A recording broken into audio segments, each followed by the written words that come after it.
everyone, welcome to the stream. Hope you're all doing well. I've got everything set up, so we're gonna go ahead and call the players, and then it'll be time to begin.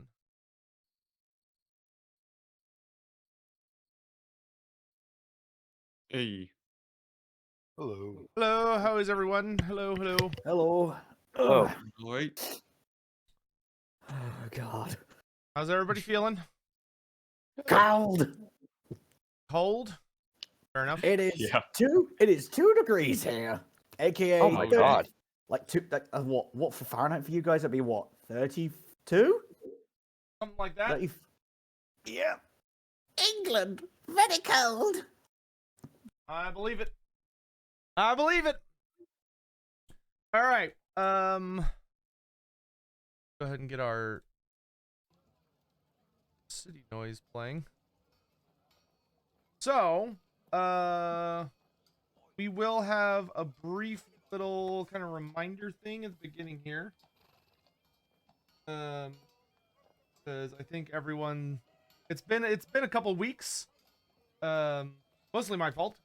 But all right, we're all back now and ready to get back into it from where we left off.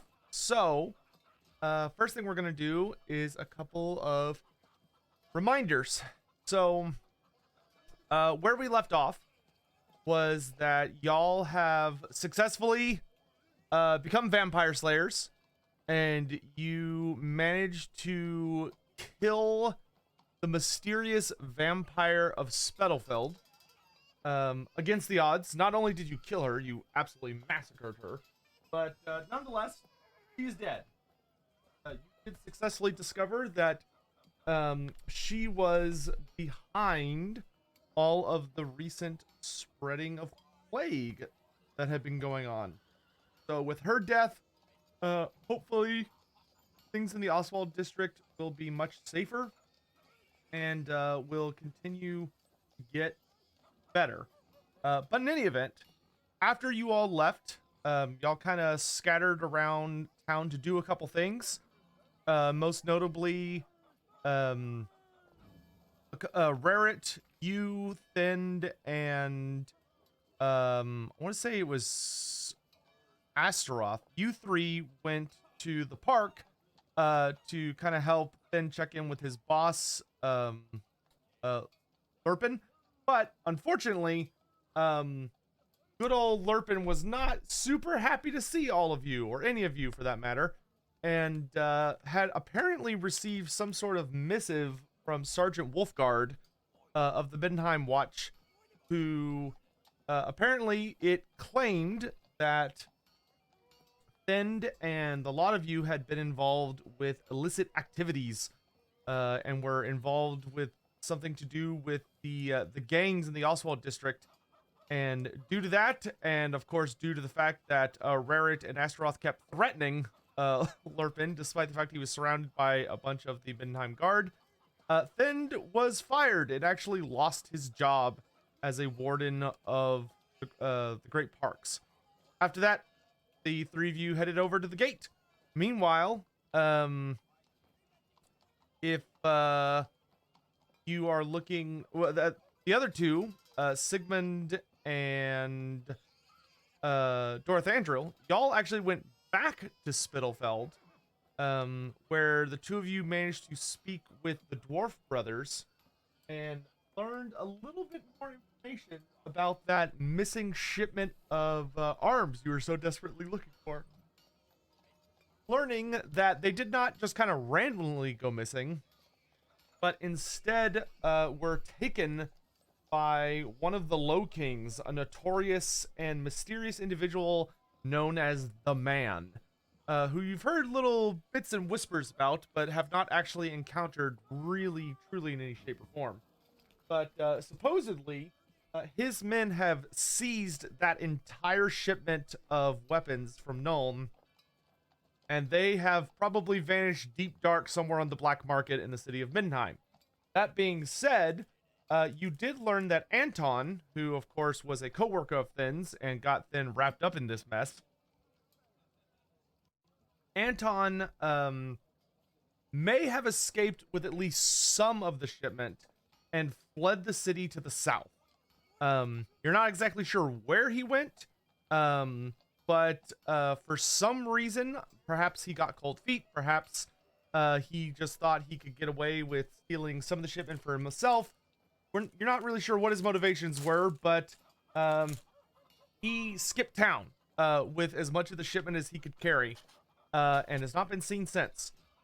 So, beyond that, you also then went to the South Gate, where you met up with all of your friends, and y'all are just in time, because the hunt for the day, for the terrifying and bloodthirsty Manticore that has been haunting the area, is about to begin. And your party seems to have possessed themselves of the idea that going after this Manticore will be a good idea, or at least participating in the hunt for this Manticore. Granted, there is quite a significant bounty on his head, so who knows? You could find your riches and wealth by killing this thing yourselves if you feel so brave or inclined. Look, how much worse than a Manticore be than the vampire we killed in one round? Yeah, I mean, you're right. I'm sure it'll be just as simple. Like, that's just gonna, that's just gonna be every fight for the rest of the campaign, I'm sure. Yeah, couple of whacks with a sword on the top of the head, we fine. I need to grab. Oh, sorry. I need to grab really quick, and then we will be set.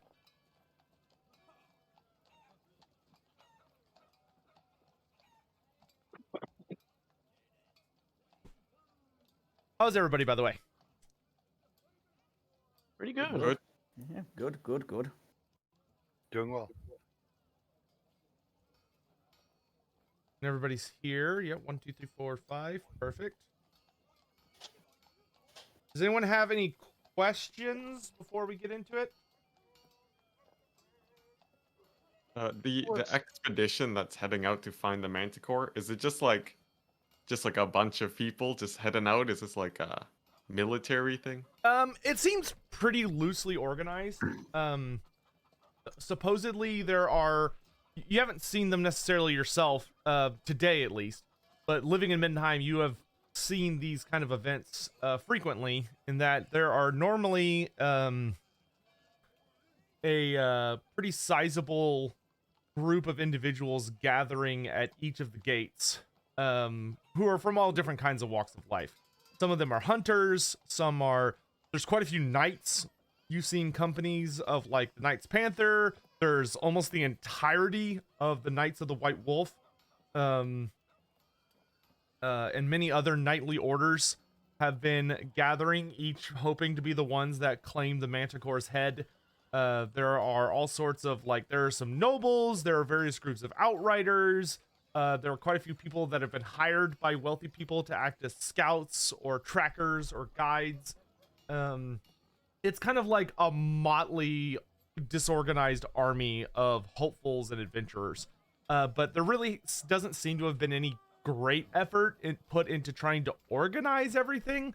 It's more of just kind of a confused mishmash of people who are desperate and or stupid enough to actually go actively looking for a Manticore, despite the fact that the vast majority of them, if they found said Manticore, would probably not fare particularly well. But if there are no further questions, pretty much where we'll start off is that Fend and your little squad, you arrive at the gate, and it's kind of early in the morning. Dawn, the sun is over the horizon now, but it's not terribly much so. There's still quite a bit of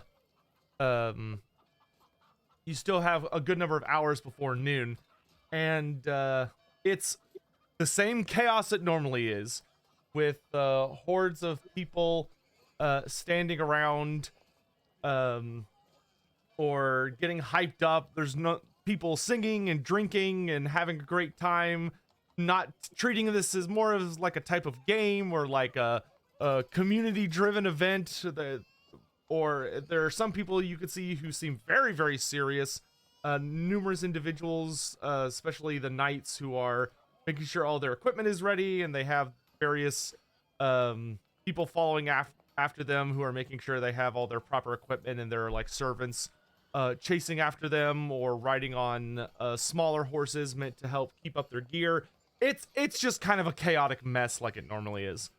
But you do spot Sigmund and Dorothandril amidst the chaos as they come from the direction leading from the Oswald district. And the thing that helps them very much stand out is, of course, the elf among them. That being said, he's not the only elf you see in the area, nor is Rarrit the only ogre or then the only dwarf. There's actually quite a few people of all different various races running around. You see like your fair share of what look to be ogre man-eaters, maybe one that's even more of a hunter. There are quite a few dwarfs. You even spot a few slayers around. It's a chaotic mess, and there are hundreds of people trying to crowd around the gate. But the time is almost at hand. Looks like we best get going before these ones find the Manticore first. Oh, so many lads. Wait, Stunty, who are those ones with the orange hair things sticking up? Where's their gut plates? What's it? Sotek. Having lived in Middenheim most of my life, how much do I know about dwarven culture? I mean, you know, a fair bit. Like you're connected with the dwarf culture in Middenheim. You're a Middenheim clan. So like you know what slayers are. You probably slayers as a concept probably will make you fairly uncomfortable to think or dwell much on, just because they're such shamed individuals. It's considered usually pretty poor form to really like acknowledge their existence for most dwarfs. Like it's much easier for you to pretend that they're just not there. But you know what they are. You know they're horribly dishonored or disgraced dwarves who have basically taken a suicide oath, and whatever crime they committed is so bad that they're basically already dead, as far as like your culture is concerned. All right, I'll look to Rarrit. Gut plate. If you speak in armor, these ones are looking to die. Why? Don't they just want to survive and have some more fun later? What's got them all naked in that? Practically, you might as well just run in the birthday suits. These ones, they're disgraces. I don't want to speak much about them. Yeah, that's weird coming from you. Ooh, look, Super Slim. Some other fellow Super Slims for you with the knife ears. Look, some more of the boys. There's an hunter among them. Man-eaters. Oh, I've got a good feeling the more's going to smile on us today. Sigmund, Dorothandril. Speaking of, when we went to the park to help Finn, turns out that sergeant, the swordsman from Sergeant the Wolfhard. yeah, Sergeant Wolfhard, that one. He has apparently framed us.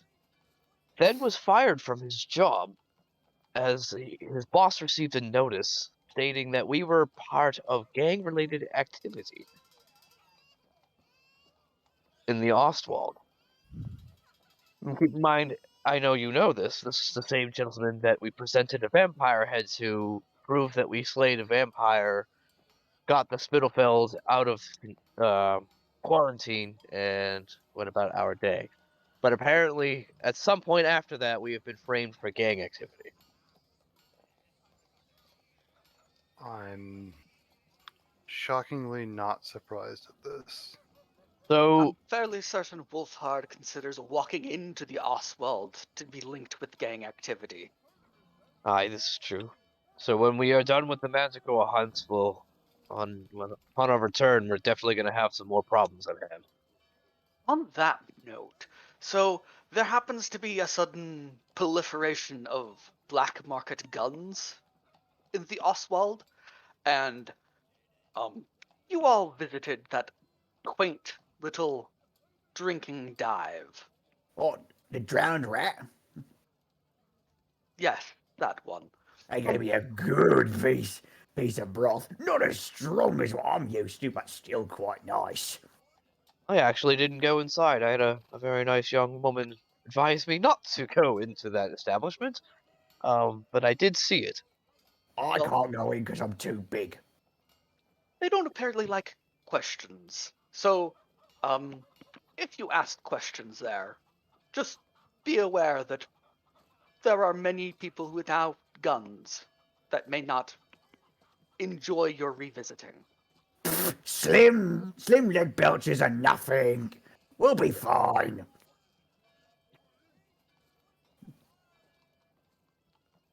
I've been there once. As long as you give enough coin, I'm sure they're willing to turn a quiet ear your way. Or knock 'em out. Or Play that this too. They Manticore. seem quite intimidated by this one. As y'all are talking, there is a man in the garb of he's got kind of a heraldic uniform that bears the white wolf of Middenheim, and he gets up on a bit of a rickshackety pulpit that's been hastily assembled, likely for this purpose, and he starts shouting some stuff, but between all the people talking and the distance you are from him, you really can't make out anything he's saying. But every once in a while, he'll kind of like pause, and there's a little bit of like some vague cheers from the people close enough to hear what he's actually saying, before he eventually reaches under his arm and he pulls out an instrument, sort of like a large trumpet, and he blows on it, signaling something. And you notice that the knights especially immediately go charging out the gate and onto the bridge that leads down to the south. And the crowd slowly but surely, most of the people, especially those who look a little more worn, like they've probably been doing this every day, are not in a hurry in the slightest. And everyone's just sort of slowly begins meandering their way out of the city. Oh, I bet that horn-blowy thing's the time. Oh, wait, come around, Slim, Super Slim Stunty. Let me give a prayer to the Great Moor. He raises his hands up a little bit with that cleaver, bloody as they are always. Oh, Great Moor, bless me and my Slims and Stunty for hunting this beast to sacrifice in your name. Oh, give us his bountiful meat and us tracking him down. Okay, let's go. Looks like the hunt started. We should be on our way. It's faster than I'm used to. All right, so now here's the question for you gentlemen. As you head out and you look over, you arrive on the bridge and are kind of looking out across the lands of Middenheim. You notice that there are a number of ways you can go.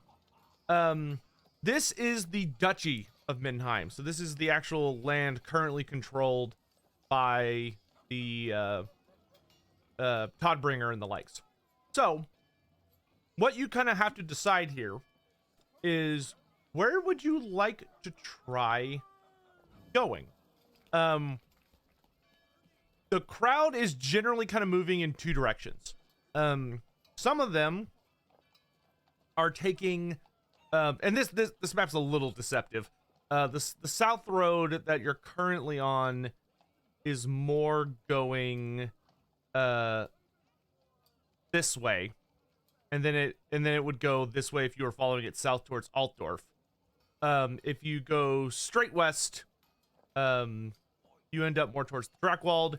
There's more of an eastern route that leads you down towards the lands that will one day become Hochland, though Hochland is not a province at this time. And then there are, of course, this route that leads up to Nordland, or what will become Nordland, but it currently is controlled by Middenheim. So the question is, you don't know really much about where the Manticore is at this time. You've heard rumors that it was, you have heard pretty reliable rumors that it was last seen going south, like actual south, not southeast. So which direction would y'all like to go in? So do we know specifically where it was last seen? Like if there was a specific village or So- outside of a village or no? If you roll me a very easy gossip check. I'll assist. Anyone that wants to can roll it. Okay.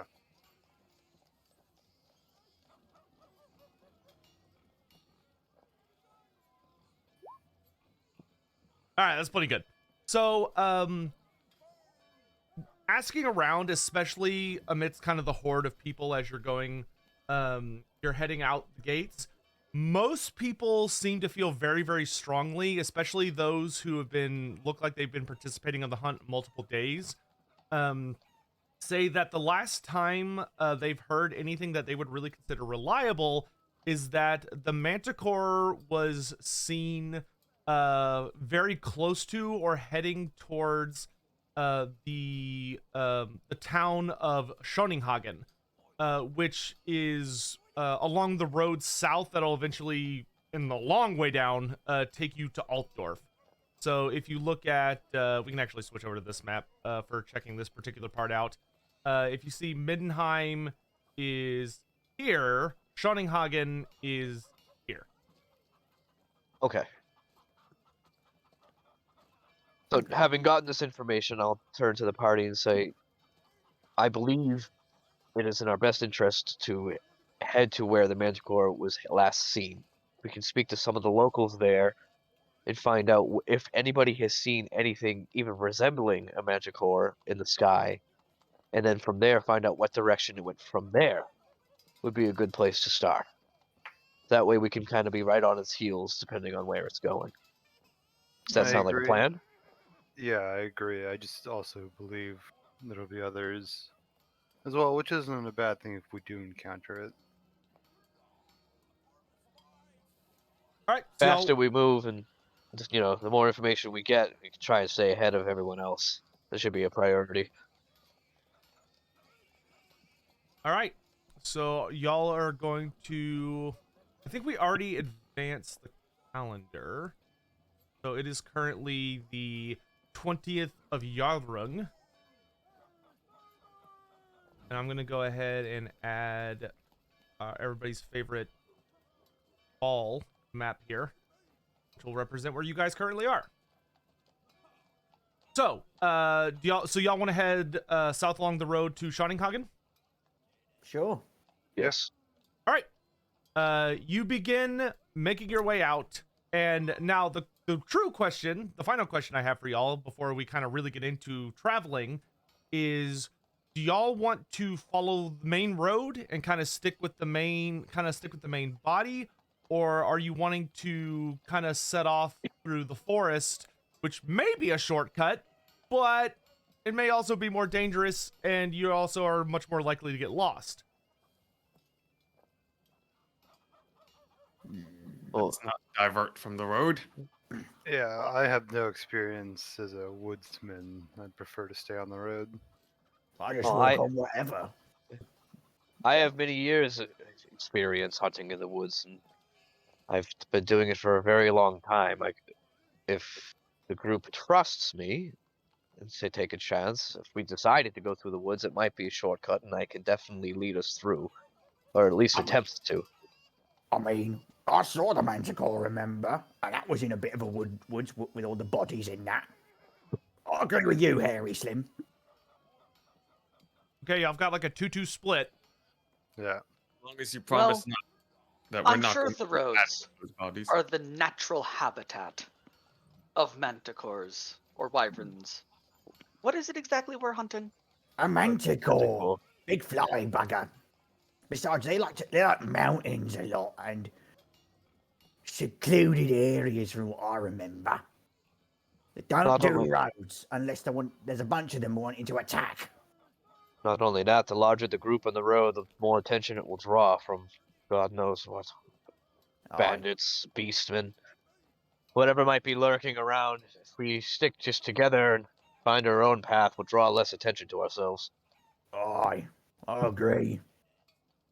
And we're going to fear beastmen while hunting a manticore. Why? Don't fear the goat, boys. They taste kind of weird, but they're not that bad as long as they're not loads of them. And you are complaining about tripping over a rock as you chase after a rolling boulder in your direction. Super Slim's got a point. And aren't you stunties normally lovers of rocks? I've lived far enough away to. And you're not sure if that was vaguely speciesist or not. I've. You can think of me as different, Rabbit. He kind of looks at it with a confused look, going, I say woods, because I was in the woods when I came into the city, Slim. All right, that's one vote. Okay, so that's one confirmed vote for wood. It's true, we are on the hunt. If it gets us where we need faster, I'll follow along. Lothandrel, Sigmund? What are your opinions? There's safety in numbers on the road. With that many people traveling together, bandits are less likely to try and waylay us. There is safeties and rarets in the woods. I think bandits have easier prey, and I will look around at other people on the road. You do Except one notice, yeah, you do notice there are groups that are taking off in more peculiar directions. Not everybody's going down the road. There are quite a few people that look either more like specified hunters or huntsmen, or organized groups that travel lighter, and they are not bothering with the road at all. They are immediately taking off into the forest. But with how thick the Drakewald is, you are very sure that if you go in there, you're not going to have any problems sticking around other people for very long.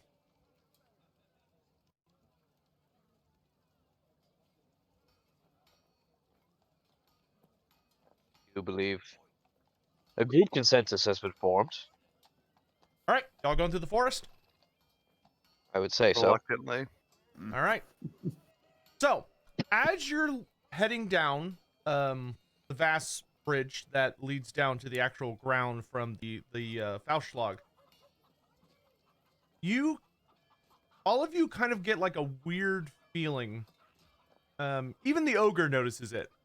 You all kind of feel like you're being observed very heavily, and you realize that there's a man not walking too far to your left who keeps looking over at you guys, and he almost like makes a little gesture as if trying to get your attention.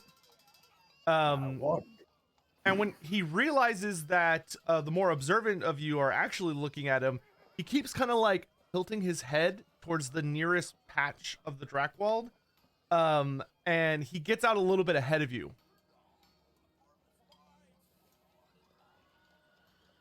Ilya. What was he Did you looking notice at him? us? Excuse me. On one hand, I don't know who this gentleman is. On the other hand, from my experience, you don't trust what the woods show you sometimes. There are many different things lurking in the woods, and they can take many different forms. It could be some type of trap. It could also just be a random stranger. What would you guys like to do? Should we approach the gentleman or should we ignore him? You lot choose, because normally I ignore him and just keep going my own way. Well, you told me to trust you this far, and now you're asking me for assistance. I'll follow your word. I don't think any good story is started with I followed this stranger into the Drakewald. No, that's a lie. I got told one from my dad. I once followed a man-eater into a woods, and we found a horde of hoovy ones. We cut them all, ate them, and got some new drinking horns. The end. I'm glad that worked out for you. I, however, am not in any particular mood to see any beastmen. I do believe we should just continue on our way. Y'all going to ignore the man that was gesturing at you? Or wherever it Seems would, because so. he doesn't know him. Sotek, can I Yes. roll an intuition test? Yes. Dorathandril contemplates whether this is a trap or not. Yes.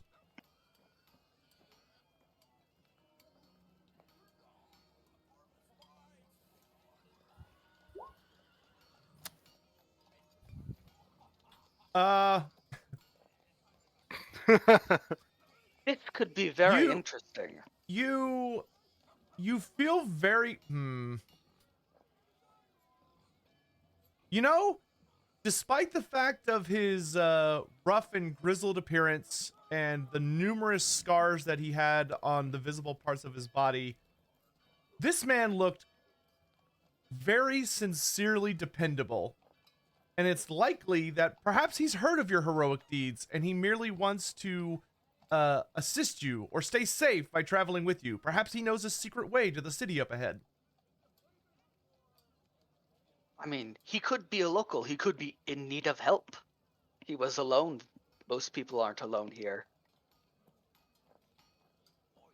We seem pretty Ah, far traveled. I A will. local I will go. huntsman could be very useful in this wood. We've got. Hey, Fend, roll me a easy perception check. Easy perception. Yeah, so plus 40. This is it's another thing falling from the sky. I'm calling it now. Let's see. It's not the twin tail comet. Yet. Comet falls, everybody dies. Game over. Did you say easy? Yeah, Easy he did. perception. All right. Easy. Then, Hooray.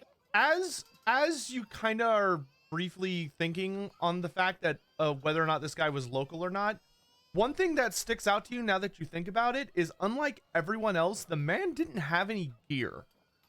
He didn't seem to have any super obvious weapon other than like a club, but he didn't have any kind of backpack. He didn't have any kind of like bow or anywhere where it looked like he could be keeping food or rations or anything. If this man is going out for a hunt that could potentially take him days to get to where he's going, he seems very ill prepared. I got a good glimpse of him. Didn't seem like he had any hunting gear on him. But I haven't traveled much beyond city limits, I will say, admittedly. which likely means that he's from here. Oh. Oh, Either I would he say has- that's highly. Perhaps he has a camp out in the forest. Who knows? I would say it's highly suspicious to be ill-equipped in this part of the woods alone. But if y'all think that this gentleman is sincere, then I shall trust you. It's a Slim who just gestured at us like we were his own kids. I Ogres say follow our their own way. directions to instruct their children. Dorathander will give you a fascinated glance. No, because unlike you, lot, when I was a kid, I got taken by a butcher. He just taps his belly again, going, I still remember that day. It hurts. So, I believe we're gonna approach the gentleman. All Is right. what we've decided on. So y'all follow after this man, and you notice that even if he gets a little bit ahead of you, which he very rarely does, he kind of looks back and makes sure y'all are following before he goes a little further ahead. And he doesn't lead you far. Like from when he finally kind of stops and turn around, he's in like a little bit of a clearing. And while the forest is thick enough that you can't see back to like the flat part of Middenheim, you can still very easily see the Schlag and the city itself looming overhead. But the sounds of the city do fade behind you, and instead are replaced by the sounds of the Drakewald. And he does. Oh, go ahead. Can I yell out to him? Yeah, you can. Be like, "Oi, you there? Where you heading? Are you from Middenheim?" He stops, and he does turn around. And he kind of looks around in the clearing real quick before he kind of nods to himself and turns around and goes, "Oh yeah, I'm from Middenheim, all right. What are you doing out here? I was looking for yous lot. Yous the For what ones that purpose? killed that vampire, yeah?" Oh, you mean it? You mean that? I'd pull out the skull. He nods and says, "Yeah, good, good. Use it." He And he sees, puts it away. I was looking for yous, but wanted to make sure it was yous just because there's a lot of people kind of looking like yous group. Must admit, when What? I was told to find an ogre, an elf, and a dwarf with 2 men, I thought it would be really easy, but just kind of blend in with all those beast hunters. Hmm. And Barrett just looks to all the others and goes, I don't like this one bit. No, don't worry, my friends. I am here on a pure diplomacy mission. At least that's what my boss told me to say. Your boss who? Oh. He, You part of that group? What's that? I can't think of the name. I heard it briefly in the Ostwald. Are you with the man? he grins and say, "Oh, good's to know. My reputation precedes me. I'm not the man, of course. I was just sent by the man. He wanted me to thanks you for the work you did in Oswald. It's pretty bad for business having a vampire running around feeding on everybody. The damn leech." So the man said, since you did us a favor, we should do you a favor. So he sent me out here to get you before you left the city. Can I do a quick look around? You can. Roll me a. You can either roll perception or intuition. Whichever is higher for you. Oh my god. Then as he's talking, you feel kind of the hairs on the back of your arm and your neck raise up a little bit, because unlike the rest of these guys in your party, you know about the Low Kings. You've heard about them, and while you stayed far away from that stuff, because it was always bad news, it's well known that the poorer districts in Middenheim are not ruled by the Graf, they're ruled by the Low Kings. And the fact that this guy is openly claiming to be working with him is what really kind of freaks you out a little bit, because he's more of a boogeyman as opposed to like a acknowledged literal figure. You would have felt pretty confident feeling sure that the man isn't actually real. But with that kind of that slight paranoia and anxiety setting in, when you look around, you are with your impeccable sight, and being on high alert, you are able to very quickly detect that this man is not alone, and that there are definitely a very significant number of additional people who are hiding just out of sight. There are little tiny sounds and movements that give them away to you very carefully paying attention, but you are significantly outnumbered.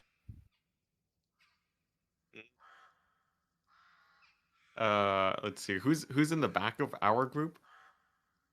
I would assume Rarrett probably tends to be in the back, unless he likes leading from the front.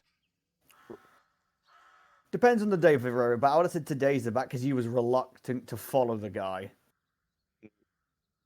What's it? I'll try to just sort of discreetly nudge Rarrett and just sort of like look in the rough direction of where the noises are. Rarrett, roll a easy perception. Okay.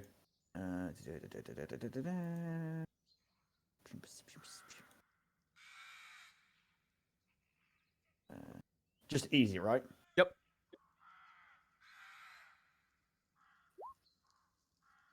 With the dwarf's assistance, you are able to realize you are quickly, especially with your extra height, are able to catch.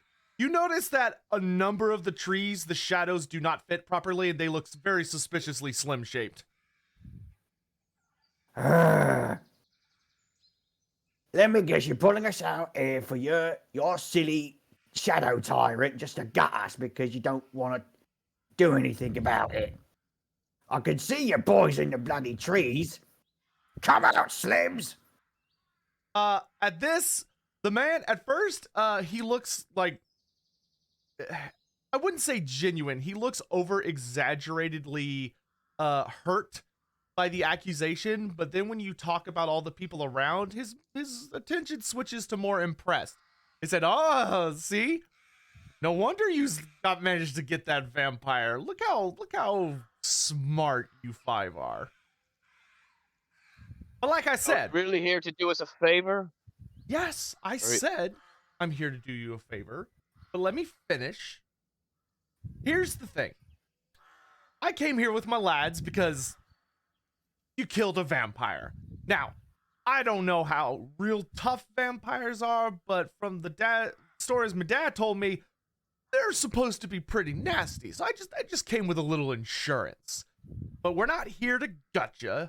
We wanted to do that. It would have been easier to do back when you were in our town. But like I said, the man appreciates a favor and repays a favor. And he walks up and reaches into his coat and he pulls out a satchel and he holds it out. He says, "This is the first part. Payment for your services rendered." And what's the second part? He kind of wiggles the pouch and it jingles a little bit, clearly wanting one of you to take it from him. No. Not put any of our hands on that money until we know all the details. Oh, these lads are hurting my feelings at this point. It's like you don't trust me. Not as far as we could throw you. People just... Move out of the way, Slims. I'll grab it. No. We don't want everyone out the way. We don't want to be involved in. We don't want to have any more debts, any more lingering problems, any blood money on our hands. If we Do you take know that, all ogre blood money? All money ogres have is blood money, Slim. When Rarrett kind of lurches forward a bit, he does just sort of drop the pouch and immediately back away, giving himself like a fair little bit of distance, like a good 5 yards. And he goes, "You could pick it up in a moment." So here's the second part. Killing a vampire, there's payment, but since you got business up and running in Oswald again, which was with all that plague business, that was bad for the man's business. The second part is I'm going to give you a little piece of information for free, which is that if you knows what's good for you, you're going to leave Middenheim and you're not going to come back, at least not for a good while. I don't know if you've heard, but word around town is not that use 4 killed a vampire. It's more that use 4 or use 5 were up to some other types of activities with yours truly and my lads. And we That's both a funny know. joke. Because last I checked, we were trapped in a building for a whole day because of a vampire, and my stunty friend here was looking for his buddy who was in that little crappy place that smelled like Bretonia. He nods and says, "Oh, we know. You know, we don't like lies either. Not about us." But Do you know what happens to lies in ogre society, Slim? He lurches forward a bit. he holds up his hands and back away and says, "Oh, don't look at me, big man. I didn't tell a single lie. Wasn't us that spread the rumor. It was the watch that spread that rumor." And how do I not know that you've got your fingers in the watch? Well, we keep the watch out of our business. We don't want them rummaging around looking for things that don't what belong to them. So, like rifles that my other Slim friend is trying to get back from his place. Yeah, like those. Not that I know anything about that, of course. Oh, you just said you did now. Here's the thing. That's the end of our business here. If you go back into Middenheim, I'm telling you now, they're looking for you now. Especially after that little stunt that and he points at he kind of gestures vaguely in Raret, Astaroth, at Friend. After the stunt you three kind of pulled over in the Great Park, things are looking awfully rough for you three at the moment. If I was yous, I'd get out of town and I'd stay out of town. At least for maybe a few weeks. Let everything blow over. We're not leaving until we've got all our business done with the Manticore dead and everything. So here's my proposition for you and your bloody stupid shadow tyrant. If you know what's good for you, you stay away from my Slims and Stunty, or I'll eat you all for the more. Capiche? Roll a intimidation check. It's gonna be challenging. Would it be easier because I'm a size larger? In this specific case, it'll still be challenging. Okay. Intimidate. Challenging. Rare really has been to Britonia if he knows Capiche. I'm gonna reroll that. Okay. Because let's see, because an ogre should be very intimidating. A bit better, but I'll take that. At least it's not a crit. Yeah. You say that, and he just kind of the smile and his scars kind of crinkle up as his smile gets bigger, and there's almost a bit of a glint in his eyes as he says, "I've done what I was told to come here and do. So our business is concluded. I's not gonna bother you, and you's not gonna bother me." And when he says that, you hear the distinct sound of people moving, and all five of you notice that there is a number of individuals who are aiming an assortment of weapons at you. Some of them are crossbows, some of them are guns. And Sigmund, you feel like you've seen some of these. You feel like these guns have a very gnome level quality to them. Perfect. And he steps out of your way and gestures into the forest and says, "Nows, why don't you lads enjoy your little hunt? And just remember what I said. If you just come back, I bet the watch is going to hang you. Not that that's any of my business." And if you come near my Slims, I'll eat all of you. Don't doubt it for a moment, big man. As he's walking away, I'll just lean over my shoulder and say, "We'll see you later." With And that, then we'll continue on. he gives you all a wide berth, but he walks back towards the Middenheim, and you notice the rest of the men that are around you kind of slowly kind of fade into the forest, and you hear them all heading back towards the city. Gorathander will give them a wave. BRB a moment, sorry lads. No problem. What a fucking cunt he was, huh? I mean, Nah. he seemed quite friendly for his look. So it's all pretend. It's all diplomatic bravado. Well, he wants us to stay out of Middenheim. We're going to be gone for some time hunting the Manticore. We were planning on returning anyways to figure out why we were framed. Hopefully, between our hunt with the Manticore, enough time will pass that maybe some of the animosity will have passed by the time we return. Not to mention, if we're returning with the head of a Manticore, that'll buy us some favor. Aye, this is true too.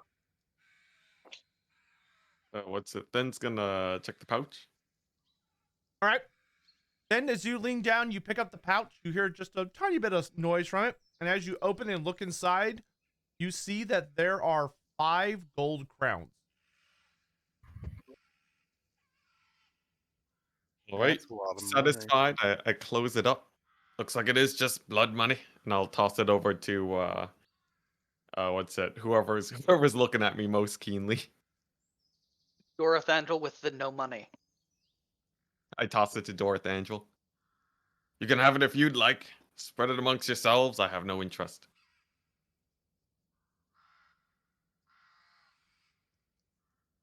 We'll look at this money and look at Thend. Pull out a coin, eye it, and say, it's fake. Let's see. Do I know how to identify money? Roll a challenging perception check. I get to step away for 5 minutes. Mm-hmm. No, you're 100% sure that's real. More reason for me not to keep it then. Wolf who doesn't like gold. Fascinating. How often does this happen? Or if you feel 100% confident that remark was speciesist. I no comment. Anyways, we have a Manticore to hunt. If we're looking for riches, it'll bring much more than that if we can take the beast down. Yes. 3 times. Do you know what the bounty is exactly on the beast? Thend, last you heard, the bounty was up to 500 gold crowns. Oh, dang. That's a lot of money. 100 Way more times than I more than thought. that. If you want to do honest work, we'll certainly pay much more. So, killing a manticore, honest work. Killing a vampire, not honest work. Working for the Undercity Kings is not honest work. But I have no Manticore is qualms causing if problem you- for the Undercity King, and we kill it. Then we're working for the Undercity King. Should we avoid the Manticore then? I'm You're back. trying to convince me to take money from you, Dorothy Angel. Dorothendel's eyes say yes as he says, "Of course not." I ain't working for no stupid shadow tyrant. He's not my tyrant or my butcher. So as we ogres see, he can go fuck himself if he wants to get us to work for him. North Andrew, I guess you're the party bank now.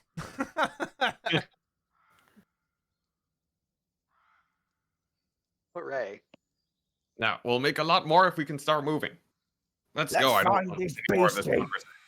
All right. So, as y'all have bravely decided to travel through the forest, instead of the more conventional route of the road, there is a potential that things may go a little wrong. Which mainly is that you have to figure out where you have to make sure that you're going the right direction and don't hopefully screw that up. So the way this will work is that Astroth, you're the one that is. Are you kind of leading the way? Oh, did he have to step away for a minute? Yes. Okay, we'll give him a sec to come back. But basically, I'll kind of explain this. But basically, what you're gonna do is assuming Astaroth leads you in the right direction. Schoninghagen is gonna take most of the day to get there. It's a good number of miles. So you're going to want to find. You're gonna have to take care of a few things as you're kind of on the road.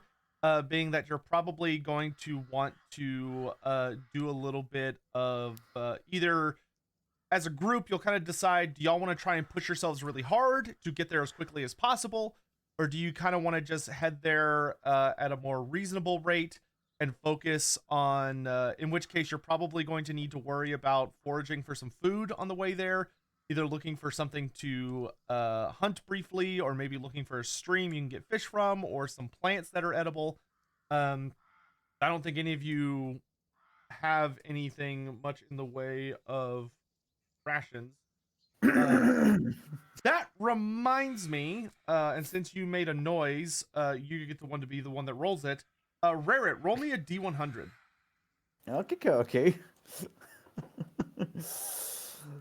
Slash D100. There you go. 43. Okay. One moment. Pop.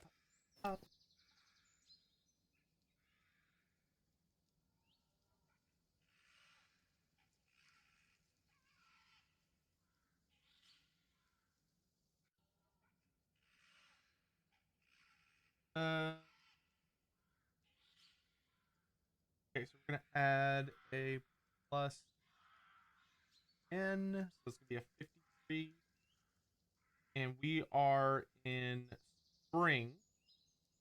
All right, it's raining. How delightful. So, in addition to being in the Dracwald Forest, as you all kind of start to head into the wood and start to make your way, hopefully the right direction, it begins to rain and be a bit of a downpour. Which reminds me, hold on, we have a second until Astaroth comes back. I'm here. Oh no, you're here. Perfect. All right. So it is starting to rain. That being said, it's not like an extreme downpour. It's just kind of a casual rain. It's not awful. It does reduce the visibility. It would reduce the visibility if you were like not in the Dracwald, but in the Dracwald, it's not going to hurt your visibility at all. And luckily, the forest itself is keeping you mostly out of it. So, as you are wandering through the forest, Astaroth, what I need you to do, do you have do you have navigation? I have Strider Woodlands. I have navigation and outdoor survival. Okay, roll me a, especially because you have Middenheim as a vague reference, roll me a very easy navigation check. Thunder will occasionally pipe in with comments about directions and assist you. All right.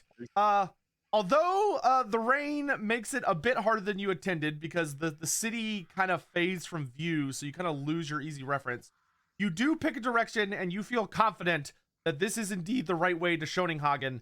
And unlike the road, which curves around a bit before it eventually makes its way back to the city, you instead can make your way straight there. So what I need y'all to decide as a group is, how do y'all want to try and make your way to the city? Do you want to get to Schoninghagen as quickly as possible?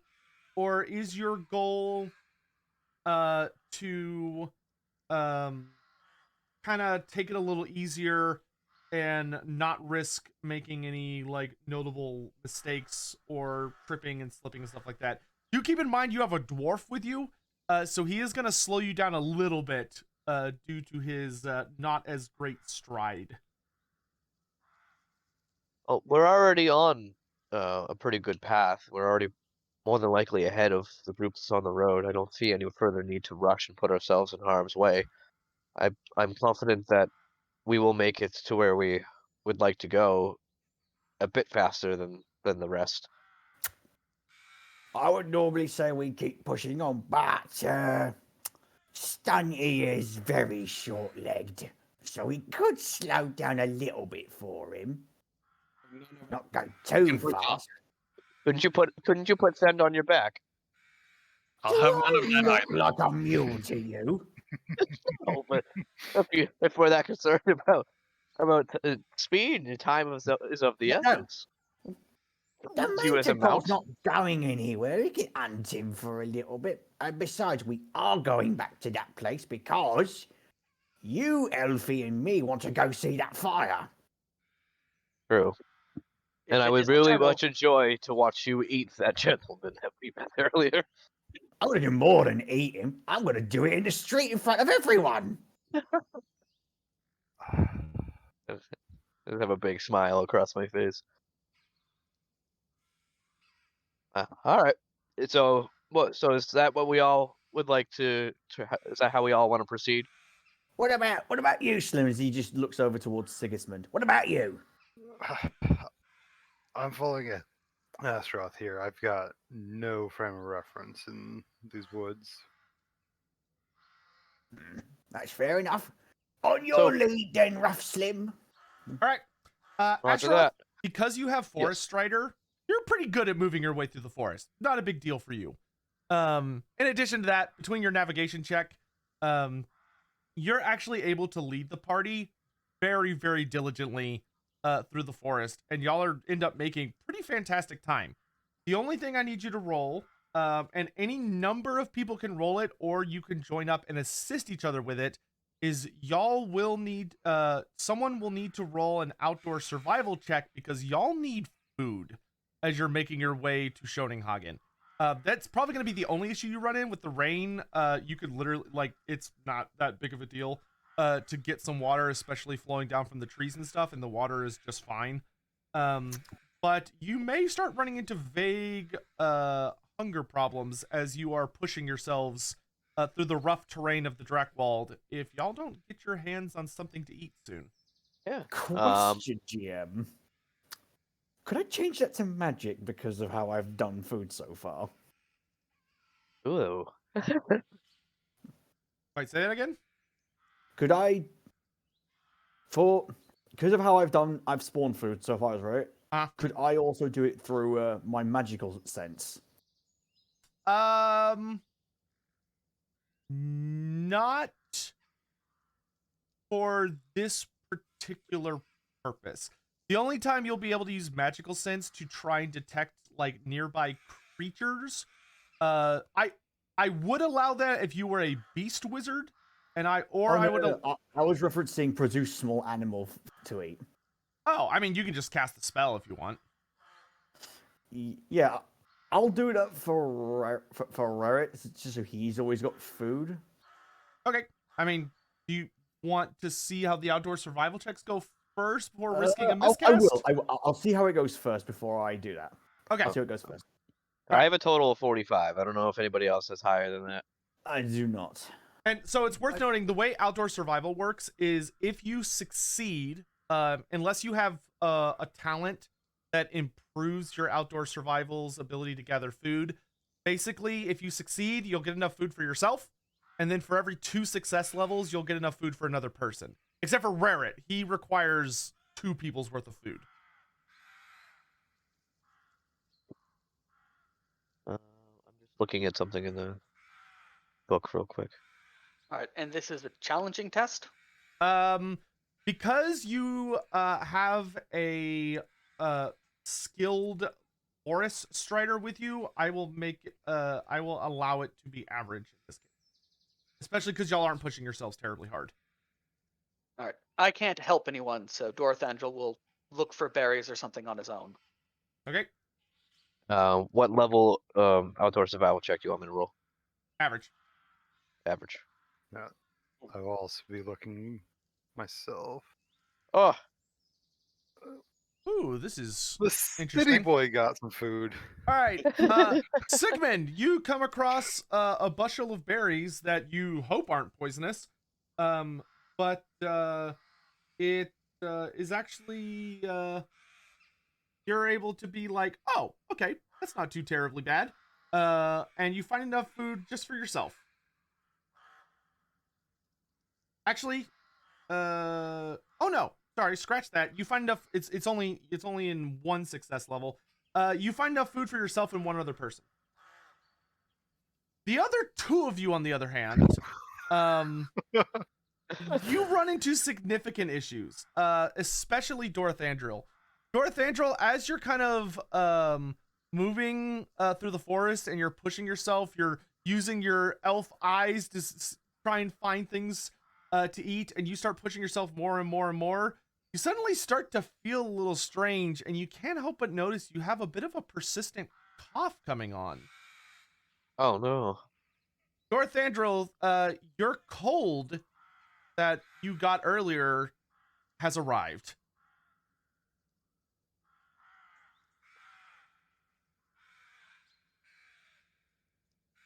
Did we lose him? Yep. I'm here. Okay. And that's something I spoke to Ben about earlier because he contracted it a little while ago. But Northandrel now has a cold. How delightful. Astaroth, because you barely failed, you just don't find anything. Um, can I use a fortune point to re-roll that? Sure, if you want. Or you could use a fortune point to make it a success, but you'd only find enough food for yourself if you did that. I'll re-roll it so I can hopefully find food for just more than myself. Okay. Still average. For you, yes. All right. You also find some food that you feel extremely confident is safe to eat. Various plants. And you find like some bushels of various fruit that grow out here, which is surprisingly rare in the Drakewald, but you manage anyway. It is spring after all. So you are able to find enough food for yourself and one other person. So y'all have enough food for 4 people as you're kind of walking and eating. Right. Time to be at the back of the gang, a little bit distant, but enough to see them, and do some magic. Yes. By the way, Ben, Oh yeah, how the winds are, I wonder. roll me a d10. All right. No, not Thend. Ben. Sorry. Northandrel. All right. So your cold is going to last for 3 days. It's a very quick cold, that is. Do you know the symptoms? I'm looking them up right now. Okay. And by the way, I seem to have gotten Then's endurance, and Thend has stolen my eyesight. This is adequate. Whatever works. Okay. Okay, where's my spells? Was it anything to do with any manipulations of the wind so far, Sotek? Not where you currently are. Winds are Okay, pretty chill right now. Pretty chill. Okay. They are Produce. neither gusting nor dead. Okay, so challenging then, correct? Yes. Right. It is time. No bonuses, no minuses. Boop. Oh, nice one. All right. And since the CNN for this is 0, the other nice thing is you don't have to eat any of the meat that you find. You produce a fairly sizable rabbit from one of the pockets in your butcher apron. Pull it out by its ears and go, hello, Thumper. Goodbye, Thumper. Crack its neck. It dies. Ah. More thank you for this gift. Me and my Slims are going travelling. We're gonna go to hunt a beastie for your drooling greatness. The rest of you hear the ogre singing behind you, and for those of you who bothered to look, you notice that he has somehow caught a rabbit, which does not make any sense. By talk, I could only find fruits and berries, and this ogre captured a rabbit over me. I'm a disgrace. Barehanded as well, rough Slim.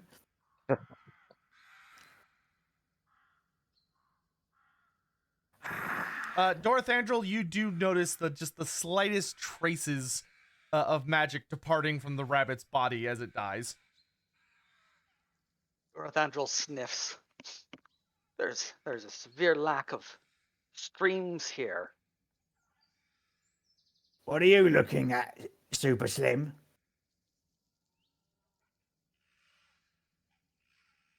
Apparently, your excellent hunting skills. Don't judge Dorothandrel. Just because Rarrett found some food and you didn't, you don't have to be too upset. So, what did everyone catch? I have some fruit. I was not able to find any small animals. Same. I'm And the only one here with meat then. I suppose so. Well, I have enough fruit for me and maybe someone else. Sigmund, how much do you have? I think about the same amount you do. Right, so that works. So I can split my fruit with Then. Sigmund, you can split yours with Dothandro, and then Rarrett can eat the rabbit, since he was the one who caught it. Oh, I need a pot. I need a pot, Slims. And you can eat it raw. Like, does he even need to skin it? For an ogre? No, he doesn't. Well, bottoms up, boy. You just see him walking and devouring this thing, bones and all. Rarrett, you will also need to eat one of your additional pieces of meat that you're carrying on you in order to be good until y'all arrive in Schoninghagen. Actually, roll me a vice check, sir. Oh. Oh, Oh no, because there's food everywhere. But it's not meat. Only mine is meat. That's a cool test, then, isn't it? Yes, it is a challenging cool test. oh no. My call is meh, so we'll see. Oh no. Oh, he's hungry. Oh, Rarrett, as you run. as you start to devour the raw rabbit, and there are bones cracking and organs bursting and blood drooling down your chin, you have forgotten how good it is to just eat something raw. And all of a sudden you feel something deep inside you just going, more, and you cannot control yourself. You are going to eat all of the meat you are carrying on your person. No.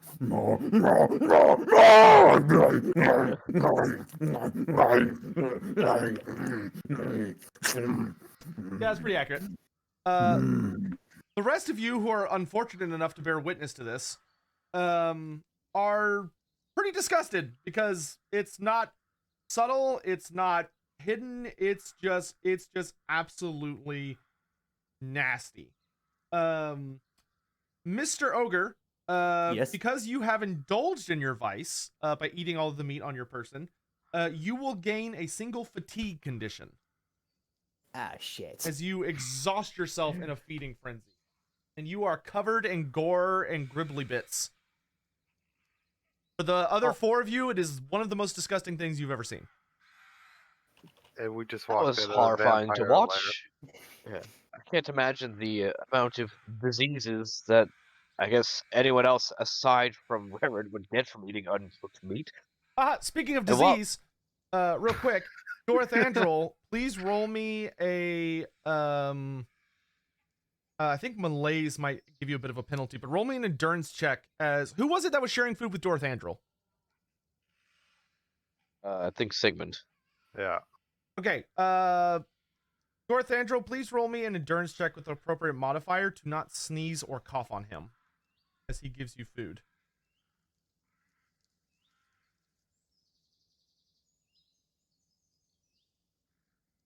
If you can hold it in.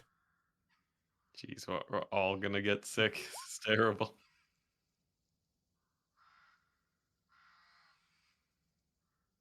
Achoo! Yeah. I'm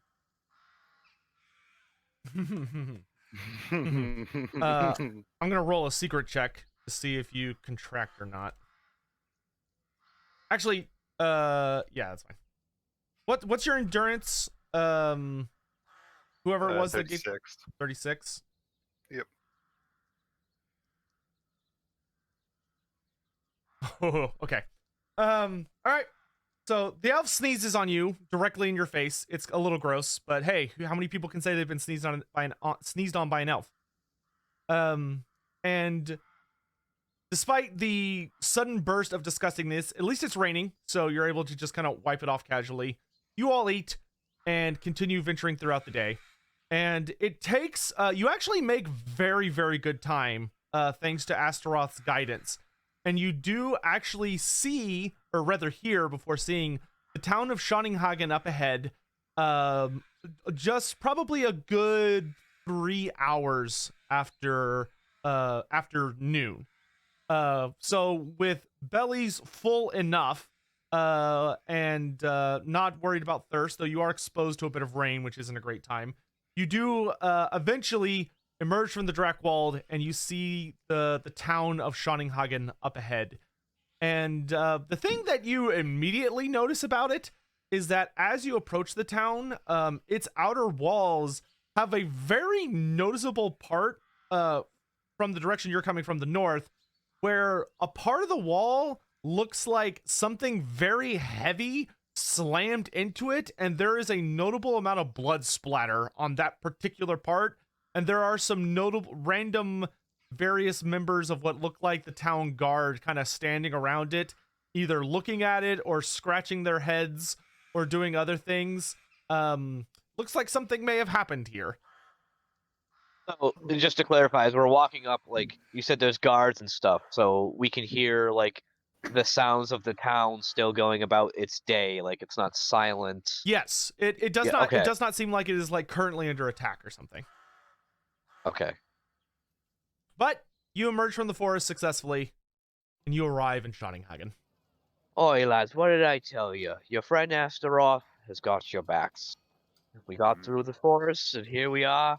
I'm sure we are ahead of most other people. And I'd just like to say, for the record, now that we're out of the woods, that I was right. We shouldn't have followed that bastardly man. I told you lot, but no, don't listen to Rarick. You I was- Rarick's like all other ogres who are stupid.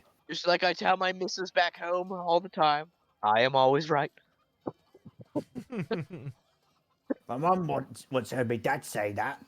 Yeah. She beat But- the living shit out of him. I don't know if you guys have noticed yet, though, but look at the wall. Something. Oh, I want to lick it. It doesn't have to do with the Manticore. I don't know how much our business it is, but Well, interesting it's, to at least investigate. it very well could be the Manticore. We definitely should investigate. Oh, So, I'm drooling at the sight of that sauce. yeah, let's approach the wall. All right. As you approach up to the city, it's a little way from the gate. Do y'all want to go into Schoninghagen and then go to that part of the wall, or do you want to approach it from the outside? We're in the We could woods, go- though, weren't we? So we could just approach the wall part.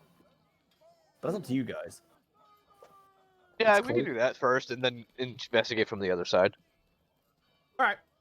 Y'all are able to enter the city without any really great fanfare or issue. You notice that there's only one guard at the gate, and he seems far more. He kind of is just waving people through and seems much more focused on the sky outside than he is on anything else. He actually seems to be doing a very poor job of really checking anyone coming into the city. That Slim's No, not from the looking. outside. I'll approach the guard and say, "Oi, lad, Manticore." He'll just sort of nervously nod and say, "It came out of nowhere.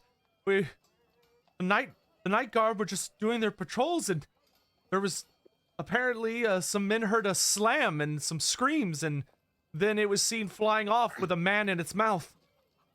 How long ago did this occur? It was last night. We couldn't see it because of the dark, except for when it struck. It was like a flaming red demon. So you didn't see what direction it left in? Oh no! It went south. Everyone heard it go south. The man was still South from alive. here. Wait, flaming as in, was it glowing? No, its fur was so, its mane was so red. It was like it was made out of gore. Ogre, this lines up with what you saw in person. Yep, I've seen that Manticore myself as well. Where I have a lore beast, would I be able to identify what type of Manticore it is? Or, like, would that be applicable roll or no? Do you have lore beasts? I do. Roll me a. Roll me a challenge. Roll me a challenging lore beast. Oh. Whoa! Oh, okay, Astaroth. Man, I didn't know you had lore beast. That's interesting. Okay. So based on the description of this creature, and based more importantly on what you saw earlier, being the like sizable dent it put by smashing into the large so the way their wall is designed is they basically have like a wooden portion on the outer part that people are able to walk around, and then there's stone parts being built up behind it that seem to be undergoing repairs due to some sort of recent, or at least vaguely recent, assault. So the wooden part's kind of acting as a more important outer defense right now. But you notice that when this creature, according to their descriptions, landed on the wall and assaulted the men that were on there, it notably cracked and like broke part of the wall it landed on before taking off. And based on kind of what little information you're able to put together a bit, if this is indeed a Manticore, which you have no reason to distrust the ogre's description, so it's, and everyone else that's seen it, which seems to be indicating it's a Manticore, this is a weird Manticore in that it's big. Like, it is unusually big, which leads you to think that either it's an unusual subspecies, perhaps, or perhaps it's just very old. But this is not just a Manticore. This is something worse than the typical Manticore. And it's also very brave for most Manticores, although they are ferocious beasts, their fury tends to be much more contained towards things that they view as threatening, that's up in the air, or people that come into they tend to be very territorial. A Manticore that is flying this far around and is smart enough to launch essentially like surprise assaults, but then leave with its prey as opposed to just sticking around and killing everyone that it can find. This is a very strange creature. Boy, lads, you see the size of the hole in the wall, the dent that it left. Aye. I've never seen Manticores personally. My father, however, was a very experienced hunter. He would tell stories of their sizes and mannerisms and the way Manticores hunt and feel. Just from my very limited knowledge of Manticores, that dent in the wall is abnormally large. That is bigger than any Manticore. That is a bigger dent than any Manticore should ever leave. And the fact that it landed on the walls and assaulted the guards is unlike a Manticore. They're typically not so bold as to just attack a very well-armed village. I don't know what would cause a Manticore to do these things or to be that large. It very well could be a very old and well-fed Manticore. And maybe it is tainted by the foul taint of chaos. I'm not sure, but this is definitely not a normal Manticore. The size of that old matches with when I saw him. Like I said, he was a funny colour, and I thought he might be an older one. Might be wise enough to know when to attack and that. But he's jumping on slim towns like just this brave, like a pack of man-eaters just but again, they're just eating a whole town up. This is a bit weird. It's very weird, and I'll turn back to the guard. I've seen Manticores, barring that one. I've seen at least 2 others in my lifetime. Were they as big as this one? No. Just barely. Just only a little bit bigger than me and the other lads. This one was huge. I'll turn back to the guard and say, "Boy, was there any survivors that were up on the wall when this incident occurred?" He shakes his head. He says, "No, sir. The patrol was 5 men. None of them." All 5 are dead. All right. Well, he did say one of them was carried off screaming in his mouth. Lucky bugger Manticore got to have a drink while he was flying. But the young lad pales at thinking of that poor man's fate and just sort of leans against the wall and says, you can go in now." You almost get the feeling he doesn't enjoy your company for some reason. I wonder why. Right. We'll leave him alone and proceeded. All right. Welcome to Schoninghagen. It's not a massive town by any means. There's a little over 1,000 people that live here. It's not quite as large as Delbers or Krudenwald, but it's certainly not a village. If you'd like, if any of you want to do anything here, you could do a little bit of shopping if you wanted to, and get some supplies, or look for maybe an item you would like to have or require, or sell something if you have something to sell. Or y'all can focus on maybe finding an inn for the night if you'd like, or if you're feeling particularly brave, especially since you seem to have gotten ahead of at least a sizable majority of the hunting party, you can keep up your pursuit. We should definitely, I think we should keep up the pace and stay ahead of the party. That being said, traveling at night is dangerous, and all 5 of you are kind of wet. Because now that you're emerged from the Dreckwald, the rain is... It's a consistent, like... It's not a downpour, but it's, like, consistent enough. And the elf in particular is sniffling quite a bit. Do we know if there's any other villages south of here that we can make it to possibly before nightfall? Or is this the only village for quite some time? Do any of you have lore Midland? Nope. Or Middenheim? No, I have Reichland, but that's it. Then you don't know. Might be. I say stop tonight, because I'm a bit... No, not me to admit this, Slims, but I'm a bit woozy from my gorging. And Super Slim's got the sniffles. Not to I mention had we to could- smell when you were eating that rancid meat. So be it. I had that for 2 weeks.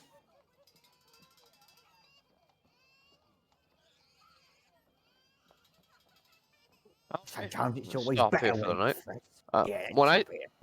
GM, when I stepped out, did we determine if the pouch of gold from the messenger 5 from the crowns man was of it. fake? No, or it was legit. real? The- It was legit. Okay. The dwarf feels extremely confident it is real money. Okay. And how much was it? 5 gold crowns. 5 gold crowns. Okay. Well, while we're here, I guess we could stock up on some food, find an inn for the night. I'll have to look if they've got a place where they sell meat. I'm But sure there's somewhere in town. I'm gonna be honest, Slims. I don't want to do what I just did in the forest again. Oh, that wasn't normal. For ogres it is, for you it's not. But for me, I'm normally better at resisting the urge than most of the others. Is there anything we can do to help you with that? When I'm sleeping, put it in me apron or me little satchel bag here. Don't touch the skull because I need to rip the skin off that still and all the eyeballs in that. Oh, I should have pulled the eyeballs out of her head when I was devouring, but then I would have ate the skull. I've only done that twice, I have. Eating people's skulls whole. Lovely. Why don't we find someone to break down this massive amount of wealth into something that you can actually purchase things with? Y'all want to head to... Would you rather head to where the merchants are, or would you rather try and find an inn? I think an inn, but what do you guys think? Northendel's going to go for merchants because, based on the value of a gold coin, in his opinion, going into an inn and be like, here's a gold crown, is likely Yeah. to get us fleeced. Fair. Yeah, no, we could send Northendril to get food for the group, and then we could secure it, because I'm sure there's only one or maybe a small handful of inns in town, and we will definitely be able to link up. All Make right. sure I think it's that would big be a good enough for idea. me to get in. Do y'all want I'll go with to... Northendril. Do you want to split up the money at all, or do you want Northendril to take all 5 gold and y'all just find a place to stay and then meet up with them later? We could split up so like Northendril could have 3 and then we have 2 gold crowns. Yeah. So it's not all in one pot. Yeah, that sounds fair. All right. So, who's going with Northendril? Sigmund I'll is- go with Northendril. Oh, okay. So just... Wait, just Sigmund, or Sigmund and Astaroth? I think go Rorit up- will go with Dorthandrel as well. Just Okay, so then me and Fen will go find an inn, and then Rara and Sigmund can go with Dothandrel. Okay. So Rara and Sigmund and Dorthandrel, we'll do y'all first. Y'all arrive in the merchant's quarter, and it's fairly busy. Despite the fact that the city was apparently attacked by a Manticore, a lot of people don't seem particularly perturbed by it, likely because they didn't get to witness it personally. And plus, life carries on. So there are many merchants hawking their wares. There are food merchants. There are who are selling like various like meats or sausages of perhaps dubious quality. There's a halfling selling pies. But you also see more typical merchants, and there's like a blacksmithy and then various stalls, as well as actual merchants with like buildings. So if there's anything in particular you want to look for, you have a pretty good chance of finding it. Or you could just approach like any of the merchants' stalls or maybe one of their main buildings and do a money exchange rather easily.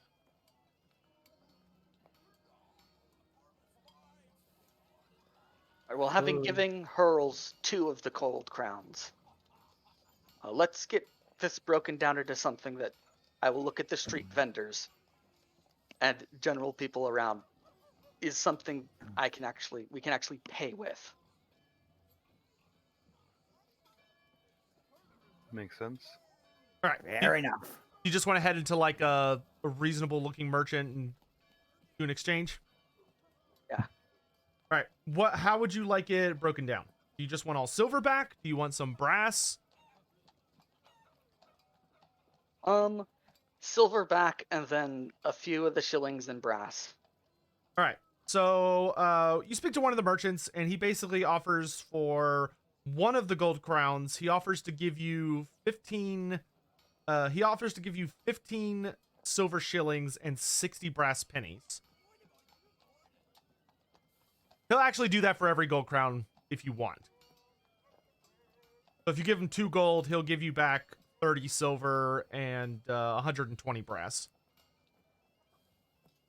Do that. Okay. So just let's have just I guess Dorthandrel hanging on to that for the moment, and y'all can split it up when you have like an inn. yeah. All right. Did y'all want to do any shopping while you were here, or do you want to go find the others and find a place to stay? Dorothandrel needs to get fishing line and bait. Okay. Roll me a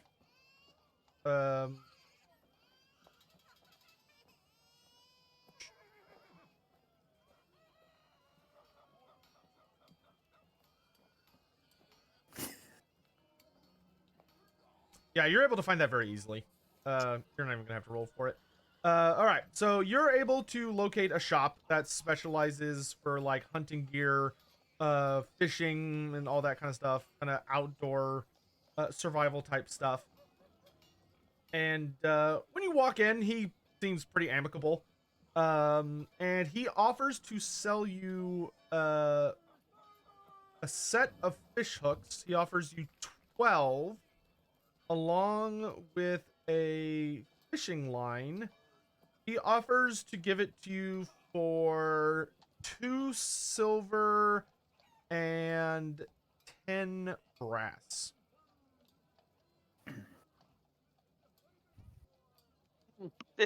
I examined the fishing line and hooks.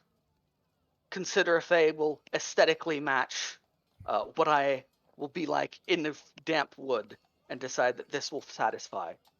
And hopefully this means if we catch some fish, I will turn to Sigmund, we can feed the ogre before it decides that other flesh is necessary. I would prefer not to be that other flesh as well. If you don't anger me, you won't be the other flesh. Alright, so 2 shillings and what was it? 10 brass. Alright, Dorthan will pay that. All right. He thanks you for your patronage. Anyone else need anything?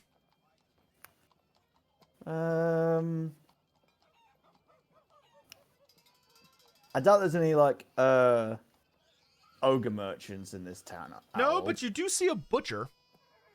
A human butcher. Oh, nah, I'm disappointed. I'm gonna spot him and walk up to him. There is a stall with a portly older man, though you could tell there's quite a bit of muscle beneath the fat that he's acquired in his old age.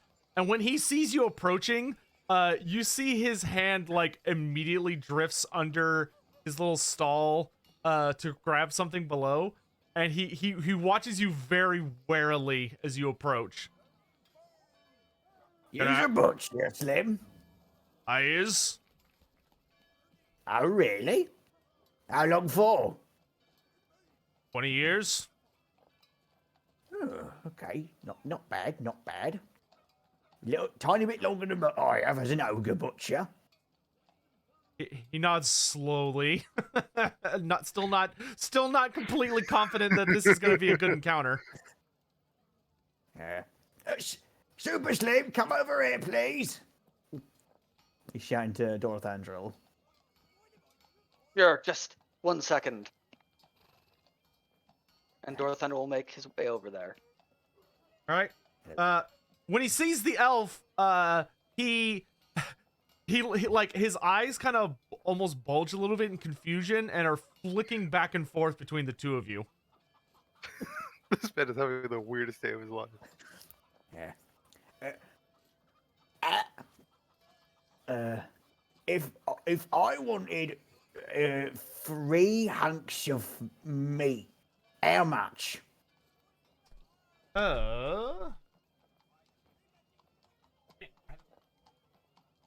Let's say this.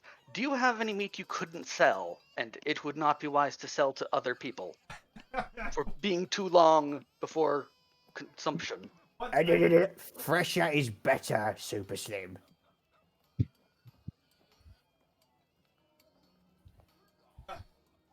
Here we go. I actually just got this book, which is perfect for this circumstance. Let's see.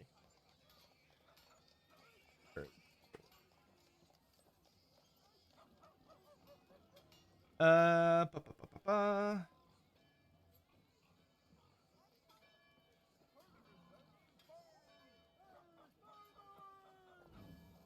One sec.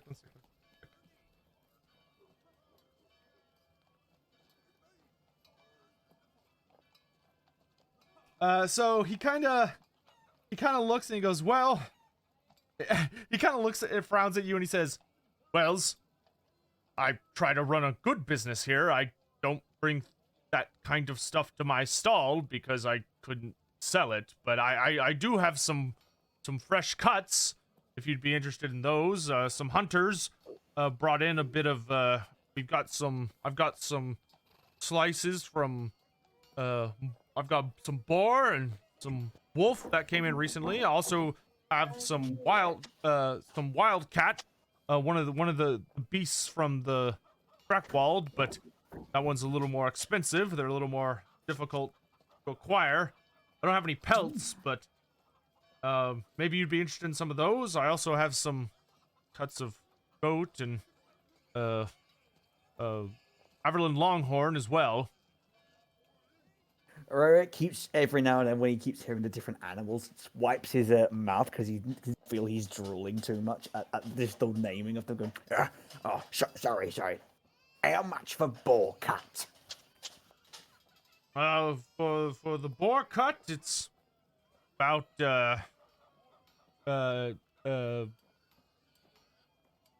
probably about the equivalent he gives you is about 20 brass pennies per encumbrance.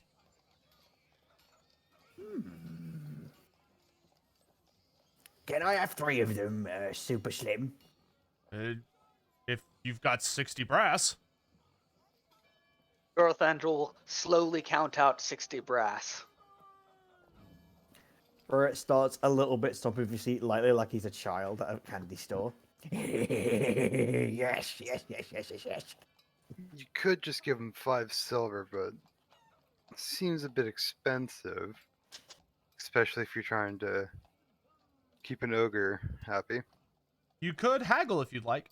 He does note for you that they are preserved. They're not like fresh. They're not like dripping fresh. They have been properly preserved so that they'll still be edible for a bit.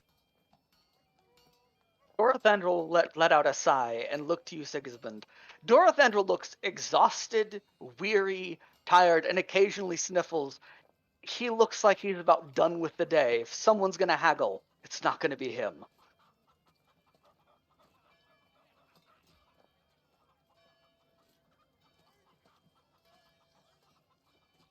Would you like to haggle, Sigmund?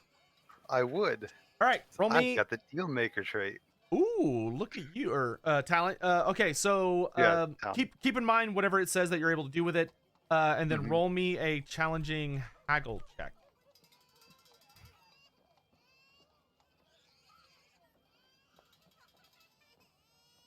And remember that if you pass, you get a bonus success level, in addition to whatever the deal maker says. No.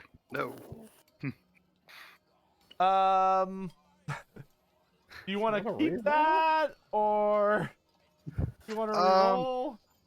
Yeah, let's reroll. I've got a couple fate points. Fortune, but yes. Yeah.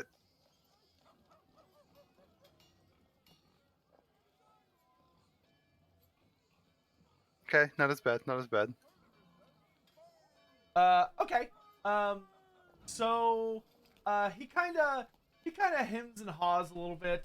But he looks at the ogre, who continues who the drool is getting thicker the longer he's there, and the man kind of nervously looks at you and he goes, "All right, if I cut you a deal, you'll get that thing away from my stall, right?" I'm right here. He kind of like glances at you, but turns his attention back to Sigmund. Yeah, Sigmund just pats right outside and then wipes his hand. This thing could fit so much meat in it. He's willing to go down. See, he originally asked for 60. He's willing to go down to 40. Okay.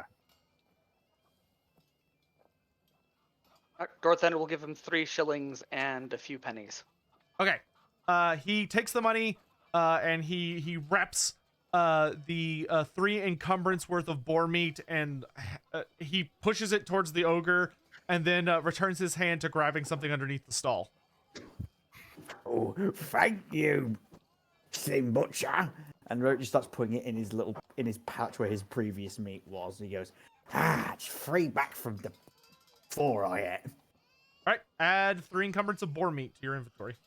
okay. Real quick, we're gonna check in with the other 2, Thind and Astaroth. I assume y'all are looking for an inn. Yes. Yeah. So I would like to ask around to either locals or guards that I see and try and find an inn that is big enough to accommodate an ogre if there is one. All right. Since you're kind of looking for a little bit of a specific qualifier, roll me a average gossip check, and you can both roll it. Wait. Oh. Average gossip. Yep. Can I also see if there's a blacksmith around? Yes. You can go ahead and roll those in together. It's not a big deal. Nice. Average. All right. Thind, talking around for a little bit, at the mention of a blacksmith, quite a few people say, "Oh, sure. You just go down this road, take a left, they give you directions to where it is." A few people do politely, quote unquote, warn you that it is a human blacksmith. It may not be of the quality your folk are so revered for, but he is well accomplished, and has been at it for many years. But at your inquiry of an inn with large enough space to accommodate an ogre, you get a few suggestions. One person suggests that there's an inn that's not it's a little cheaper than the average inn, but they do have a stable that potentially the ogre could stay out in. It is covered, so he wouldn't be exposed to the rain, though he would be out there with the horses, which they're not 100% sure if that would be safe for the horses or the ogre. But he does note that there is a slightly higher end inn. That's not by any means super fancy, but they do have a common room that would easily have enough space for the ogre. And they do have some nice private rooms as well. and he gives you directions on how to get to both of those. Excellent. Thank you very much. Would you like to head there, Thin? And I'll buy you a beer when we get there. Oh, that sounds great. I just need to make a quick pit stop first. Sure. Where'd you like to go? Oh, just looking to purchase some wares from the local blacksmith. Do you have Alright, anything that you would like? I would like a bow, but GM, I'm not currently able to wield a bow, right? Yeah, you can wield it. Bows are considered. I don't believe they have a weapon. I thought I had to be level 2 for that. Oh well, so that makes you better at using a bow, but bows do not have a they don't have like an exotic. You can use a bow. You're not going to be like particularly. It's just going to be your flat ballistic skill, but you can use it. Okay, yeah. I would like it. I would like a bow. I used to have one, and I used it for many years, and it unfortunately has become completely indisposed. So I'm definitely in the market for a bow. Alright, then we can stop by there first. You can take a look. All right, so y'all make your way to the blacksmith, because you got easy directions to it, and sure enough, you find a grizzled, clean-shaven and bald individual, rippled with muscle, who's definitely in that mean old man strength phase of his life. And as you enter, he acknowledges the both of you, especially you, Thin. He dips his head a little lower, and he goes, welcome. What can I do for you? Hello. We're looking for a bow and some arrows. If you sell any hunting equipment. You'd be better off checking with the Fletcher. They're not far from here, just down the street a ways. You can't miss them. I don't tend to work with that type of material unless you're maybe looking for something more complex, like a crossbow. That's all right. We'll head over there. But first, I'm looking for some kitchenware, something for the fire pit. He kind of scratches at his scarred chin for a moment, and says, normally I supply some of those materials over to the general market, but I do think I have a few things lying around. Is there anything in particular you're looking for? I'm looking for just a large cooking pot, not too large, just small enough where me and this guy can carry it around. He sort of chuckles and says, well, I've not made anything that I think you'd be able to not carry around, but I've got a few cooking pots. They're sturdy, proper material. They'll do well for you on the road. Excellent. And he does show you that he has indeed made a number of cooking pots. And he tells you that he charges about 9 silver. 9 silver. All right. Let's see. 9 silver for like an average one. He does not seem to have he doesn't seem to mention anything in the ways of bad or good quality. He just simply gestures to all of them and says, pick whichever one you like. 9 silver for him. You can attempt to haggle him, though. All right. I'll look for the biggest. I'll look for the biggest one I can find. Yeah. As he sees you're kind of looking for the largest, he'll kind of say, if you wish, I could do a job on commission for you if you're looking for a very specific set of qualities. We don't plan to stay very long, not longer than a day. So. I see. He does help you and kind of helpfully points out one that is slightly larger than the others. It's still meant for like humans. You would not be described as ogre-sized, but it is, it just through sheer kind of the nature of crafting, it ended up a little larger than the others. Could you perhaps, I know it's a long shot, could you perhaps do a commission overnight for a very large pot, or would that just take too much time? It depends on what you mean by very large. How large are we talking? Like, are you wanting to make... I've had a rare commission to make a pot that was fitted into a particular type of wagon for a noble. That took a while. No, nothing like that. Just imagine a pot for an ogre. What you would think a normal sized pot for an ogre would be. At that, he sort of scratches his chin and says, "You could give me that. Probably need definitely a few days, probably 3, unless you wanted to pay to expedite the process." How much would it cost to expedite? Oh, he kind of starts hemming and hawing a little bit and says, "Probably at least 2 gold, all things considered, but I'd be working through the night. I could potentially have it ready by tomorrow evening." Two golds is a little too much. I don't have. I don't think I have 2 golds worth to spare. Yeah, I Like- don't. Between what we need for the inn and possible other expenses, I don't think that would be possible either. He nods and I- says, "You might have better luck in Middenheim, or if you're heading south, maybe Altdorf." Perhaps. Well, But thank you for even to consideration. I appreciate it. Here, He nods. What's it? I'll put down. How big is the largest one that he has? Is Uh, it just like? It's only stone? like, it's maybe like it's got like, it's only like a few inches wider than the typical cooking pot.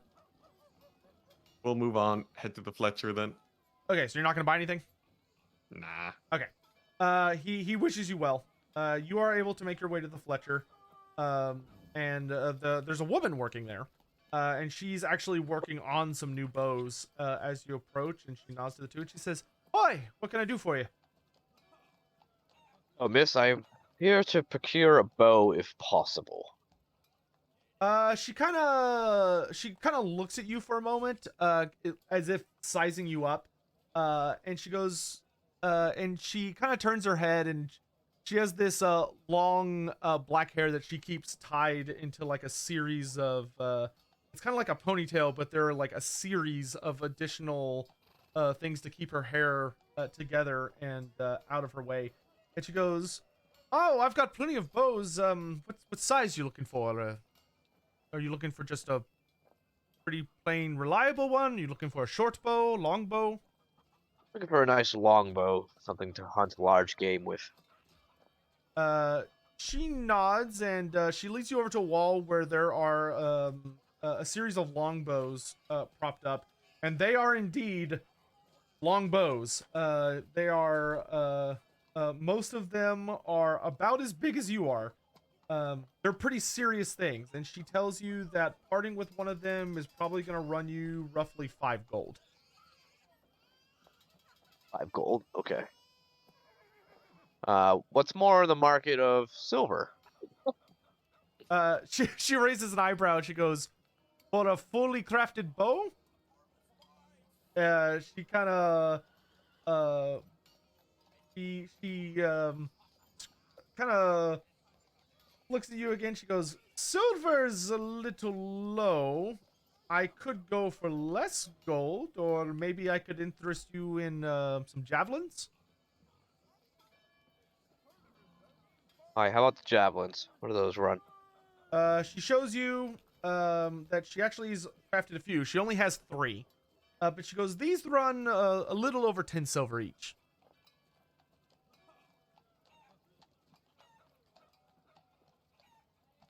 I don't think we have enough money for any of that.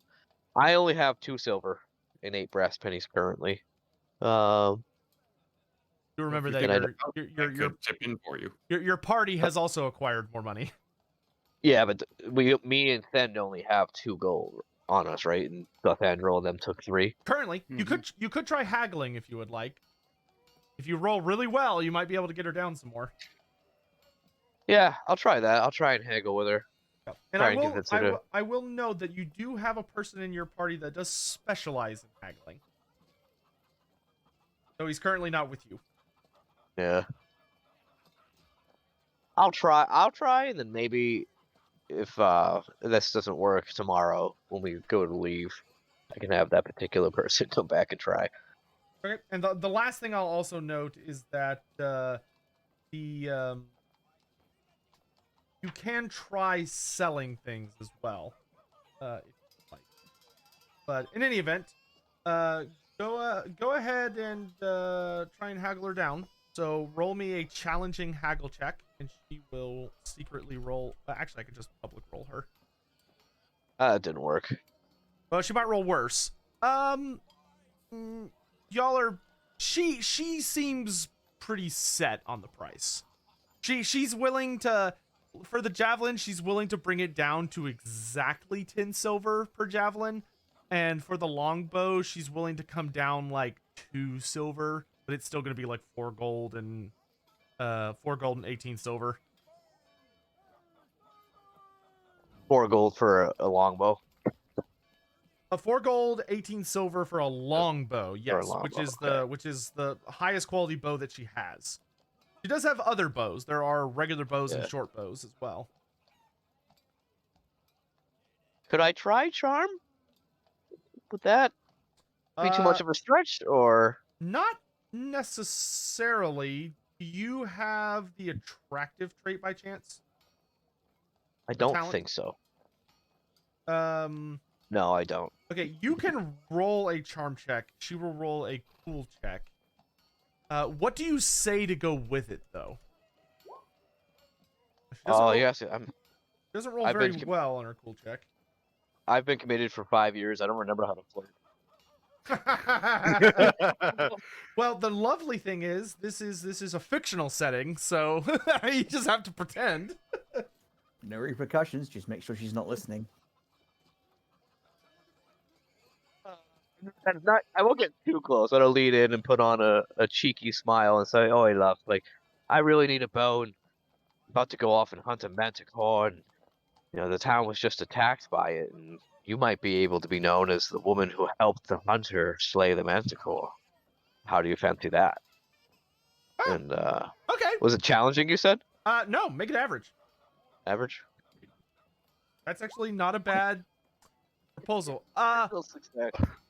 Okay, so her eyes kind of narrow at you a little bit, and she reaches up a hand, and she kind of starts you notice that she keeps putting her index finger and her thumb just under her nose and kind of like pushing it to fall along the top above her lips, deep in thought for a moment, and she goes, "The lowest I can go is I'll go 4 gold, 10 silver, but that is a hefty discount, mister." You, my fair lass. That's 4 gold, 10 silver. You said. Yes. Let me just make sure.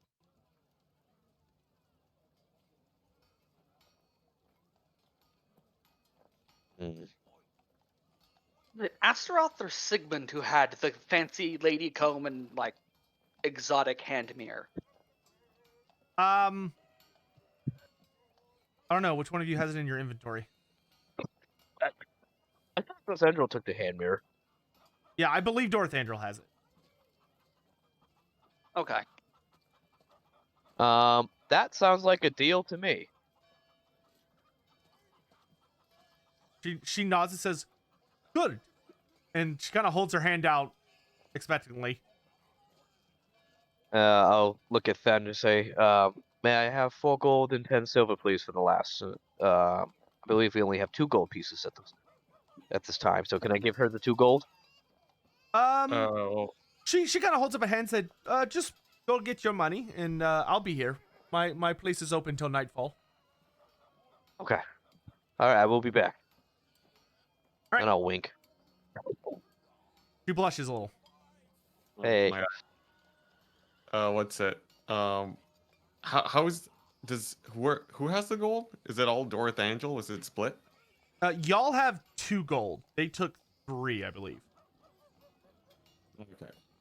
Well, I'll hand mine to Astaroth then. Dorthandrel's been trying to push this on me since before I got here. I have no interest of it. I will hold it for now. Thank you, and don't tell him that I gave it to you. I won't. Head Your back secret's to, safe with me. All right. The Are you two gonna go find an inn? Yeah, we'll go find an inn. Right. We'll head to the inn that we were told that has the big common room. Okay.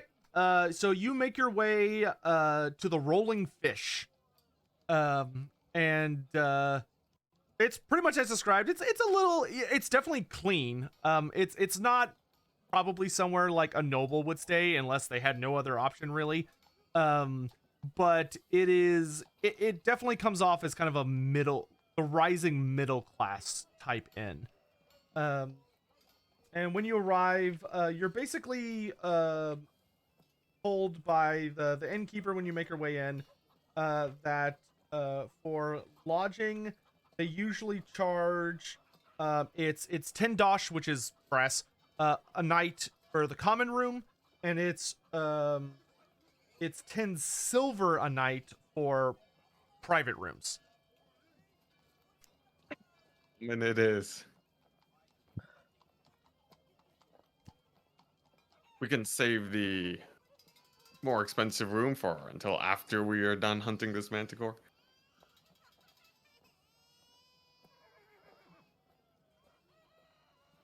What's it? It's just so 10 per person for the common room? Yep.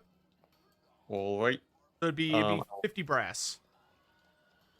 I will go up and put down 5 silver and hope for change. Yeah, they will. So 5 silver. He returns to you 10 brass. Sick. I also explained the ogre situation. All right. He just sort of nods and says, "All right. We'll make sure to tell the cook to prepare a little extra." And all right, I go check out the room. All right. It's a pretty typical common room. It's a fairly large space with numerous beds. There's already a few people staying in there. There's a family, a mother, father, and 2 children who definitely look a little worse for wear, probably because they've been traveling a hard road, likely from Delbers, which is a pretty good distance. There's also another man in there who looks to be some sort of priest. And then you do notice quite a few halflings who seem to be tripling up on the beds. But there are still there's like 20 plus beds in there. None of them are ogre sized, but there is also a large amount of floor between all the beds that he could presumably stay in or sleep in. On words. Sarat, if you don't mind, it's been far too long since we had some good lodging, and I will go in and sort of get comfortable, clean myself up, All right. make myself all tidy, comb Lovely. my hair. You clean up your appearance and make sure you're maintaining that proper silver lifestyle, at least sort of. All right. Do either of you want to go look for your companions so they know where the hell you're staying?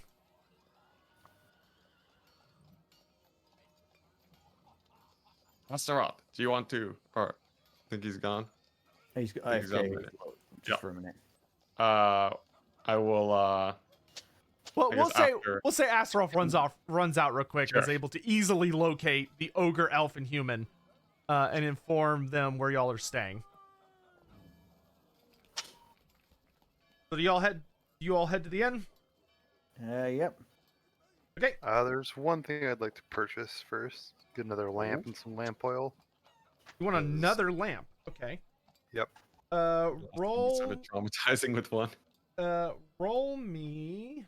Are you looking for a regular lamp, or do you want a higher quality storm lantern? Just a regular one. Okay. For a regular lantern. Okay. Very easy to find a place that sells lots of various things, and lanterns are among them. You are quoted that it will be 14 silver for the lantern and 2 silver to fill it up with lamp oil. Actually, I'm going to rephrase that. He'll give you the lantern. It has enough oil in it. He then charges 2 silver for additional sets of lamp oil that provided enough fuel that would be 4 hours of standard use or 8 hours of the lowest setting usage. And surely you wouldn't want to overcharge a member of the Watch of Nuln, right? Roll a haggle check. So that's a clever way to put it.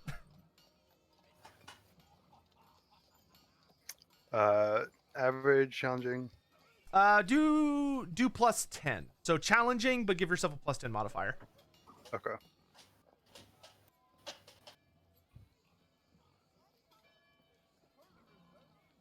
Wow.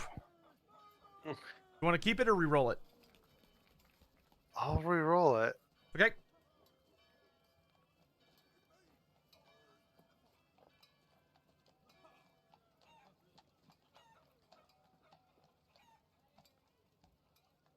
There we go. Very nice. And you have Dealmaker.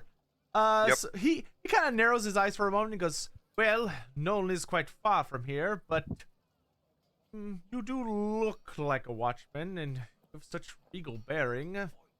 All right, I suppose it's for the good of the Empire. And he lowers the price on the lantern.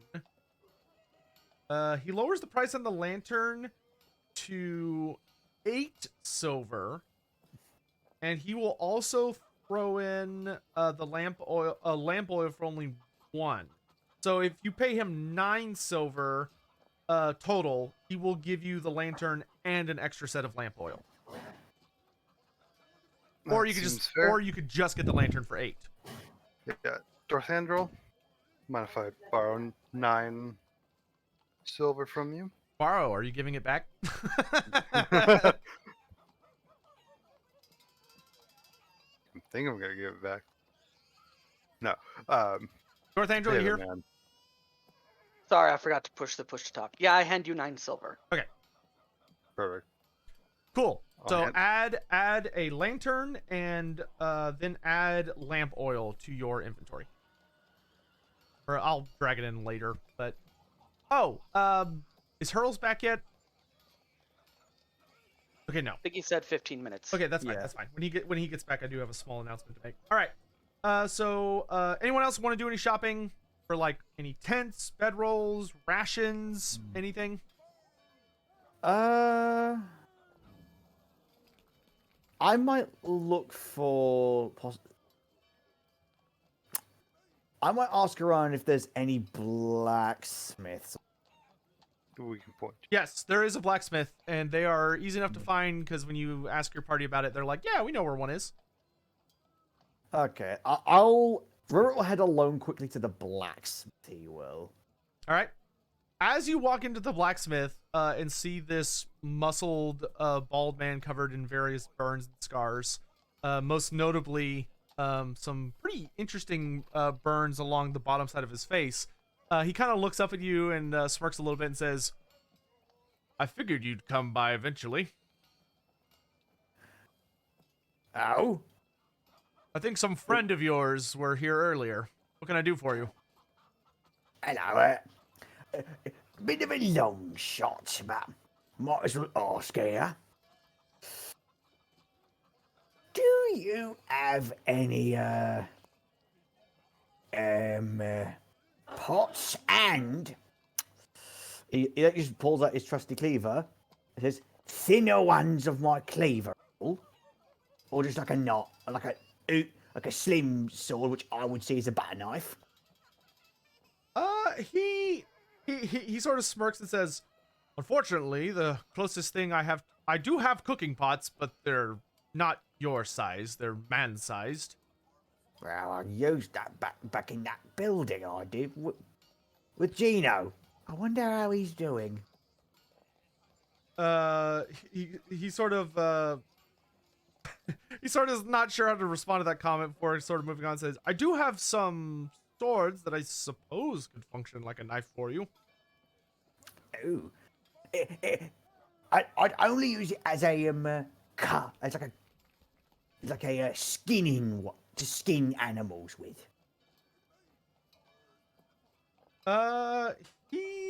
He sort of looks. He kind of looks around for a moment, and he does kind of reach out and he goes, "Well, if you're not intending to use it for fighting, I suppose there's one that's gotten a little worn. I could sharpen it just a smidge. It's not really good for combat anymore, but it could do fine for cutting. Might be worth trying to pick up a wedding stone, perhaps, to keep it sharp." Ooh, yeah, yeah. How much would that and a wetting stone would be? Normally we call them spit stones where I'm from. Let's see. He would be willing to grant those items. Devils with.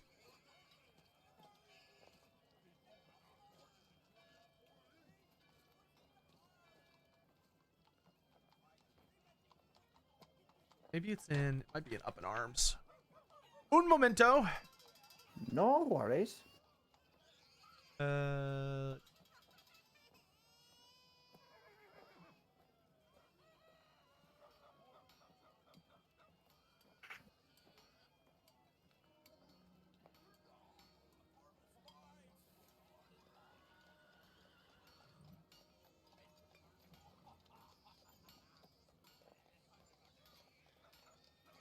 let's go.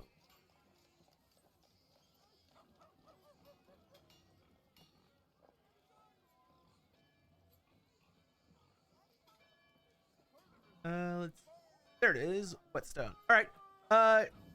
Because the sword is definitely not best quality, like it is definitely a used piece that would need some serious attending to before it would be ready for combat again.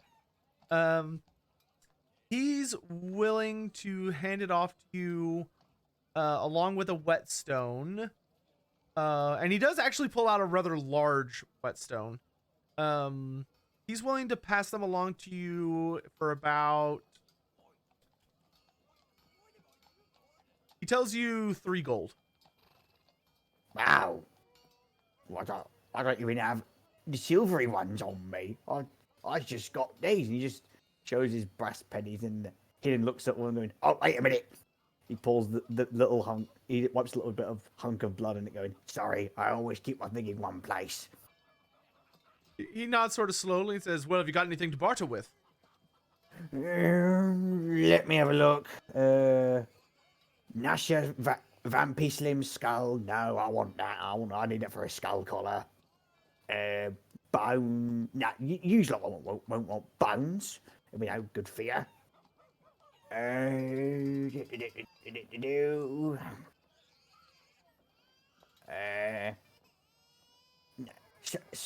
Sorry, Slim. I don't have a lot, sadly. He nods and says, "Oh, I'm the one that's sorry. Would have liked to have made a transaction today, but perhaps go speak with your friends. Maybe they've got some money." Maybe. But if I get any more, I will come back and take them off your hands, Slim. He nods and says, "I'll leave them aside for a day for you then." Might be got a day or a little bit longer, though, in honesty. I'm hunting that beastie, I am. He sort of raises an eyebrow and says, "The Manticore?" I've seen it with my own eyes. Well, if you Big red bugger. kill it, and you can harvest some of its parts, I'd pay well for a few parts of it.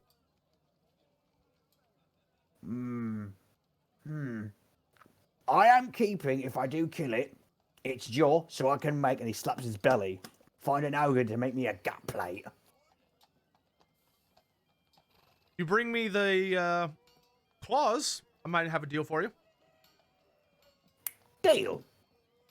If I can get it, if I get its claws for you, you can have it. He nods and says, "Well, I hope I see you again, Ogre. Not something I save terribly often." Likewise, Slim. Likewise.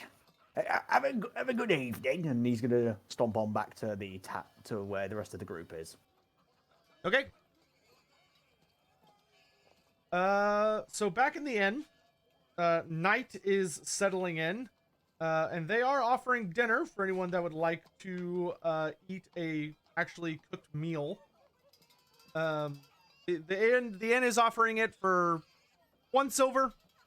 You get the full meal, and it's got like a broth with it as well, so you don't have to get anything to drink with it. But they do have beer and wine available for anyone who wants to partake. How much is the beer? They're doing 3 dosh a pint. For you pretty much double everything that they say. So like for you, a good sized meal will be 2 6. silver, 6 brass for a for enough to really like do anything for you. I'll offer the 6 for a pint of beer. That being said, you could get an entire bottle of wine for yourself for only 10 brass, if you like. Verret has bad experience with wine when he was in Bretonia. He would not. We will never touch wine ever in his life. All right, so for 6 brass, they will bring you 2 generously filled tankards of ale. I want to down them both at once. All right, roll a challenging consume alcohol check. Okay, challenging consume alcohol. So consume alcohol. That's challenging because this ain't the cheap stuff back in Spittlefeld. Finally, well, not Spittlefeld, in the Oswald district. Oh, that's some good stuff. You're feeling it. Like you've got a warm sensation in your guts. I like this place. They are very proud to tell you that they have their own brewer who lives on the premises. So they actually have like many inns throughout the empire. They have their own unique brews that they keep here, in addition to things they import. Oh, right. Verret's just gonna feel a bit buzzed, like, Oh, that's grand. Slim's super slim stunty. We got rooms for the night. I feel all tingly, I do. Over here, and also just usher, just seeing Rarrett in his state, I'll usher him to the room. Oh, everything's a bit wobbly. Who changed my balance? Who all is eating dinner? I will also eat dinner. I'll pay the 1 silver. Okay, you have an excellent meal. It's like Or a it's hot. Thendril It's good and hot. also gets the silver shilling meal, buys a thing of beer, lays out the entire dining set, organizes it, and spends probably 5 minutes adjusting it to look like some kind of Instagram picture before slowly nodding to himself and eating. In the midst of coughing, yes. So Dorthandrel, roll me a consume alcohol. Do you remember you're at a -10 for your fatigue from malaise? Yep.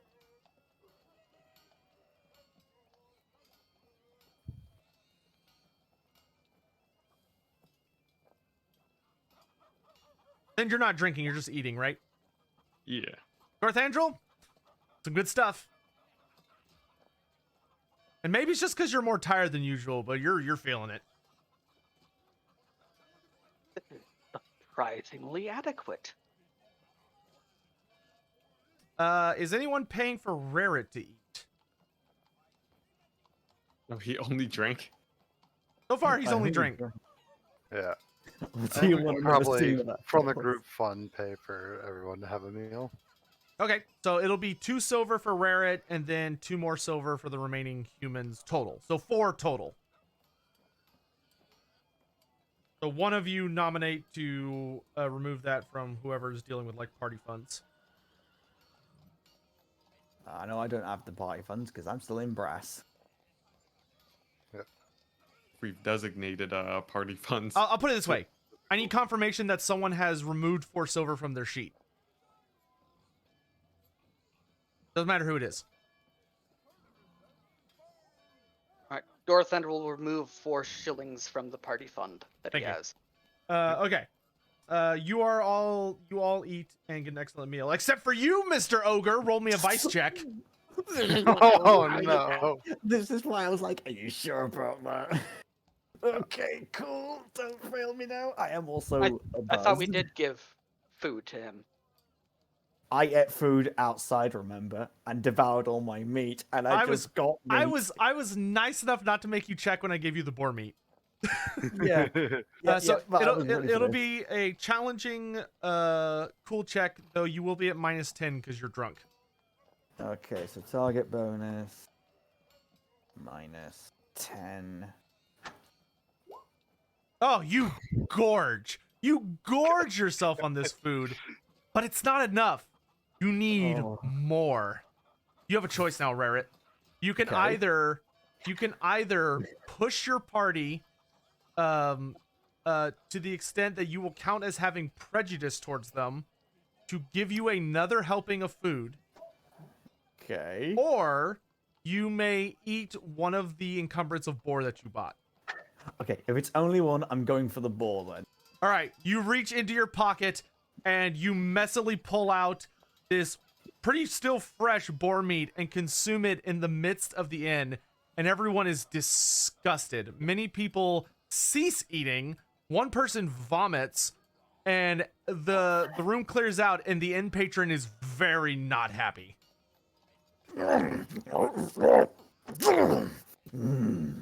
You gain a second fatigue condition. God damn it, we need to sleep so I can get rid of these fatigue conditions anymore. I'm dead. I'm going to order a beer after having to witness that again.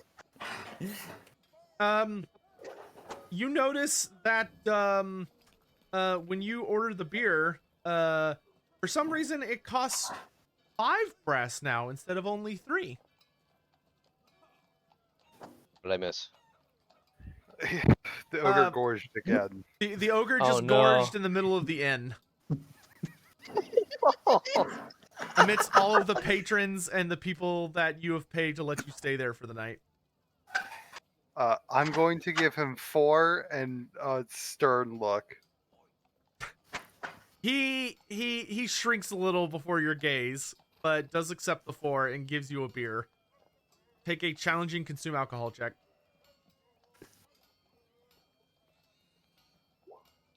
Man, this is some strong. Everybody's getting hit by this stuff. You feel much better now. The shame of being associated with that disgusting ogre doesn't seem to be bothering you as much. I'm just gonna go find a cot to lay down in and not have to worry about this for the rest of the night. All right, and everybody did eat as well. All right, so you're all gonna retire for the evening. Yep. Yeah. All right, so you all go to sleep. Anyone that's missing wounds can roll to heal. That's still just me then. And everyone loses a fatigue condition unless you are an elf, because he has malaise, so his does not go away until he is no longer sick. But do reduce a day from your disease. What's the roll for healing? It is a endurance check, challenging. Yeah, I'm gonna do that as well because I'm still missing a single wound. So just flat endurance. Oh, And then plus anything or Nope. If you fail, you just don't heal. oh boy, can I use a fate Fortune? Yes. fortune? Yeah. Fate is like you are changing destiny because you just died. You might not want to do that sometimes because you lose how much fortune you can have. You will not have any penalties, by the way, if you are rolling to heal from like drunkenness or anything like that. I'm back Ooh. to... And if you do successfully do the roll, I believe it is your toughness bonus plus the number of success levels, how much you heal. jeez. Okay. Well, I get 1 health back because I was only missing 1. Okay. And then you would heal like 9.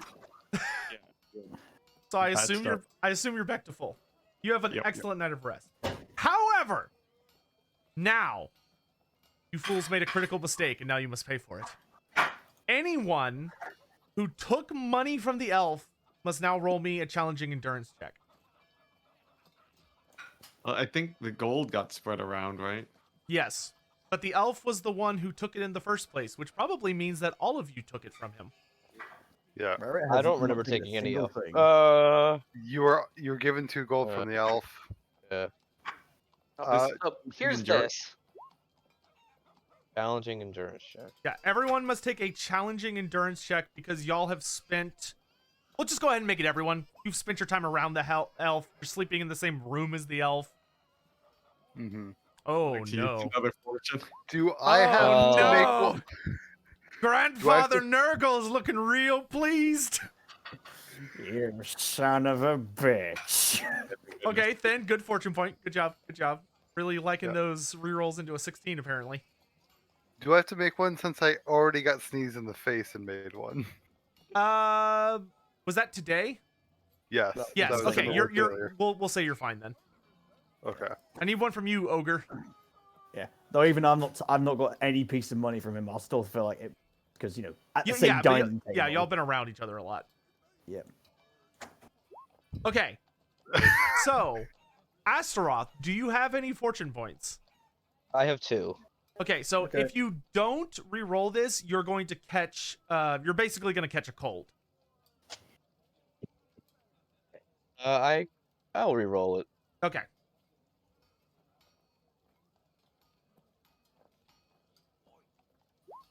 Okay. Okay.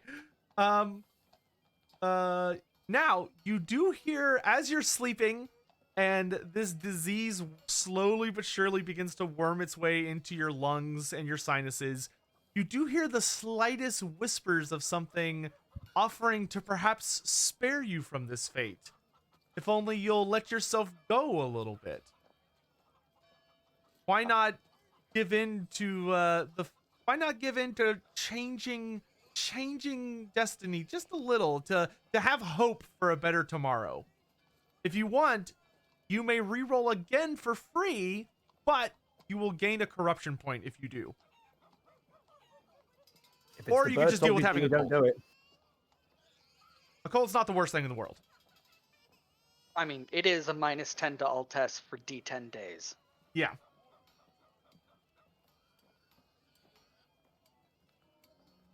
And whether you pass the check or not, you would gain the corruption point.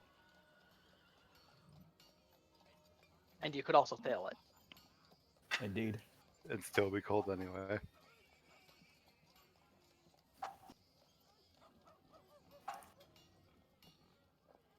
What's it going to be, Astaroth? I said no. Okay. So, Yeah. roll me 4d10.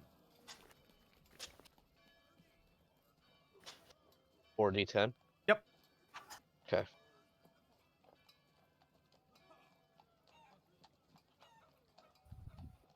All right. So in 34 hours, so not tomorrow night, but the morning after tomorrow night is when your cold, when you will finish incubating and you will become sick.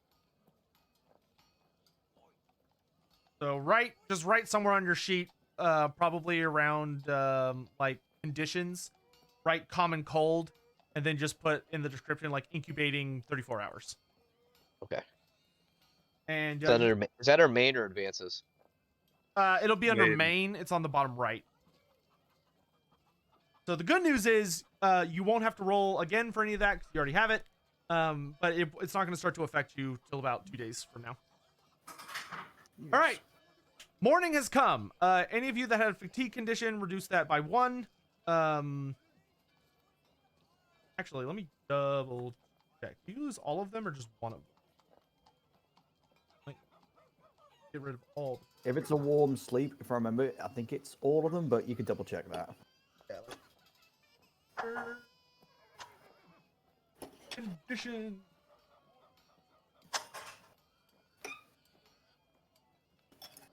But morning has arrived. You are woken fairly early. The inn is offering a breakfast, though they, you can't help but notice that they seem to heavily be encouraging your little group to go out and seize the day. Why eat here when you could eat somewhere so much better? They don't have that good of breakfast here. You should probably eat somewhere else. All right, lads. You think we should eat breakfast here? I think that sounds like a good idea. Then's already leaving. We should get Where an you early going, start on the day. Stunny? Okay. I agree. All right. Come on. Do y'all? What do y'all want to do? How much gold do we have left over between all of us? That's up to y'all Or to figure out. that we were given, yeah.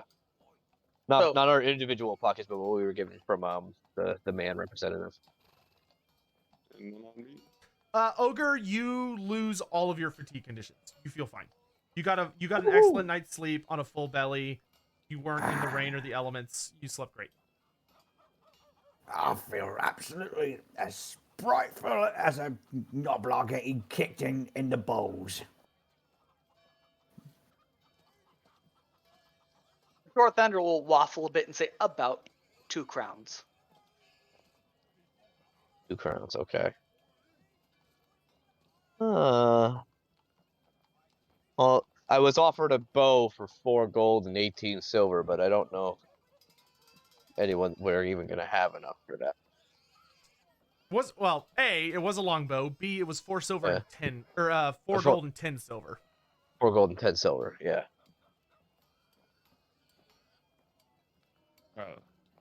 Can get a little bit of work here while we continue our search for the Manticore. Perhaps you could scrounge up enough for that. You can always come back. Yeah. Can I just go back to the Fletcher?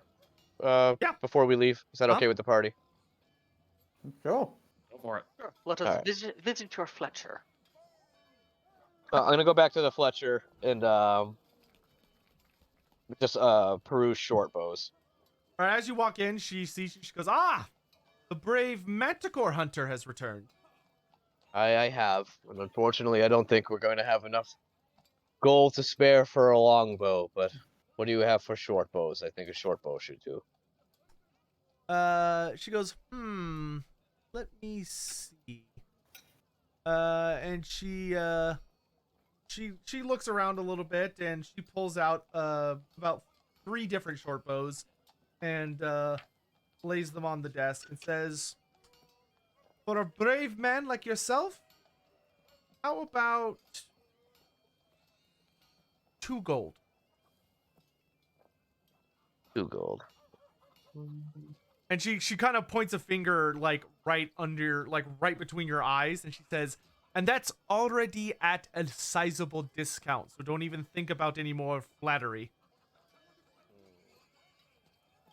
How much? So I have on me 32 brass pennies, and the conversion from Roll20 is not working. So That- There is 20 brass, or no, there is 12 brass to a shilling, and there are 20 shillings to a gold. So you have a little over 2 shillings. okay, so not even close to No, not even gold. close. Okay. I thought you had the funds still. Huh? I thought you still had the gold funds from yesterday. You didn't spend anything for yesterday, did you? Just the pennies for the rooms. You and the dwarf had 2 gold between you, and y'all did not really buy much. Okay, I wasn't sure what was spent when I stepped out for the rooms because I wasn't here No. for it. Oh, okay. So, it's just you pennies. weren't around for that. If I understand correctly, Dorothandrel, your math was only for the gold that you still had, right? Yes, that's just for the 3 gold that Dorthander Yeah. took. So there. between you and Thin Astaroth, y'all have 2 gold. Then handed you one to do as you wish. So you have 1 gold. You functionally have 1 gold and 2 silver right now. If you go bother Thin, you could get another one, or you could bother the elf and get some more silver. You need 18 more silver to pay her exact. He already Okay. has mine, so he should be good. So I will the tell her dwarf, I'll be back. the dwarf gave you all of his gold. Never mind. You have Yeah, 2 yeah, gold we- crowns on you right now. Okay, so I'm gonna make the purchase. Okay. And how much for arrows? For arrows, she usually sells them for 5 silver for 12. But because you're such a nice guy and all, she's willing to let you get away with 12 arrows for 3 silver. 12 arrows for 3 silver, and I have. You Alright, said, Astaroth, I'm going to go ahead and drag the short bow onto you. thank you. And there's 12 brass pennies for silver, you said? Yes. Okay, so I have just shy of 2 silver. So I'll get 2 bundles then for 24 arrows. Well, no, it's 3 silver for 12 arrows. Okay, sorry. Yeah, so 3 silver. So I guess I'll just get 1. Okay, so because you have a little less than 3 silver, she kind of hems and haws, and she ends up giving you 10 arrows. Oh, thank you. Dorathan will put down 3 shillings and get him another bundle. Okay, so you have 22 arrows. Thank you, Dothendril. All right. Definitely helping our quest here. All right. Well, I have everything I would need. We have food. We've been rested. Does anyone else need to do anything before we leave for the day? Eat breakfast. Are we planning on camping outside? If we don't find a village on our southward journey, we will have to camp. This could be a good opportunity for gossip. Yeah, let's have a listen around, I'd say. Yeah. Ask if there's any towns south of here within a day's ride or day's trip. Okay, go ahead and roll me average gossip. Anyone that wants to ask around. Dorathan will help someone. Oh, If I he suck can. at talking. Well, hopefully you're not helping Astaroth. Yeah. And can then instead look around for other hunting parties. Yeah, you can ask around about them. I'm not good at talking. Can I perception instead? Oh, sure. Roll me a challenging perception. Yay. I'll try talking as well. I'm sure this will go well. Yeah. Thind, looking around, you do identify at some of the nicer inns that there are some various steeds tied up in their stables that are definitely knightly steeds. And you do spot the occasional hunter, but there's a remarkably few. You suspect that you got ahead of the main crowd by a fair bit, and they have not arrived in Schoninghagen yet. Where do you know then? Okay. Spread the word. That. Nope. Rarit, you still look horribly disgusting from both of your vice failures, and people do their absolute best to stay as far away from you as possible. When you ask about, are there any small villages between here and to the south, everyone definitely lies to you and says there's absolutely nothing, in the hopes that they're sparing those people from being eaten alive horribly. What's wrong with everyone? And he just like touch my chin and go, oh God, I did it again, didn't I, last night? Slims, did I gorge again last night? Yes. Yes, you did. In front of More several trouble, dozen people.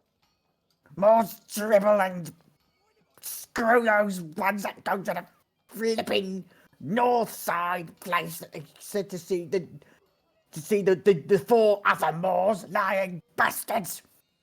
I hate it when it happens. I always get pissed with myself, start hurling insults at myself, hurt my feelings, and then I get better after I find something to eat. Anyone else? I got a bit of a headache. Dorathandril gonna look for a tent, because being inside some kind of enclosure might make him not the first one when Rarit goes feral. Not a terrible plan. You find a tent extremely easily.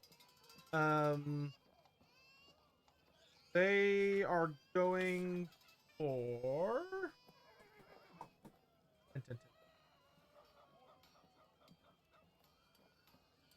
No, I don't want tongs. Here we are. Tents. Ooh, actually, tents are a little more rare than I thought. Roll me a D100.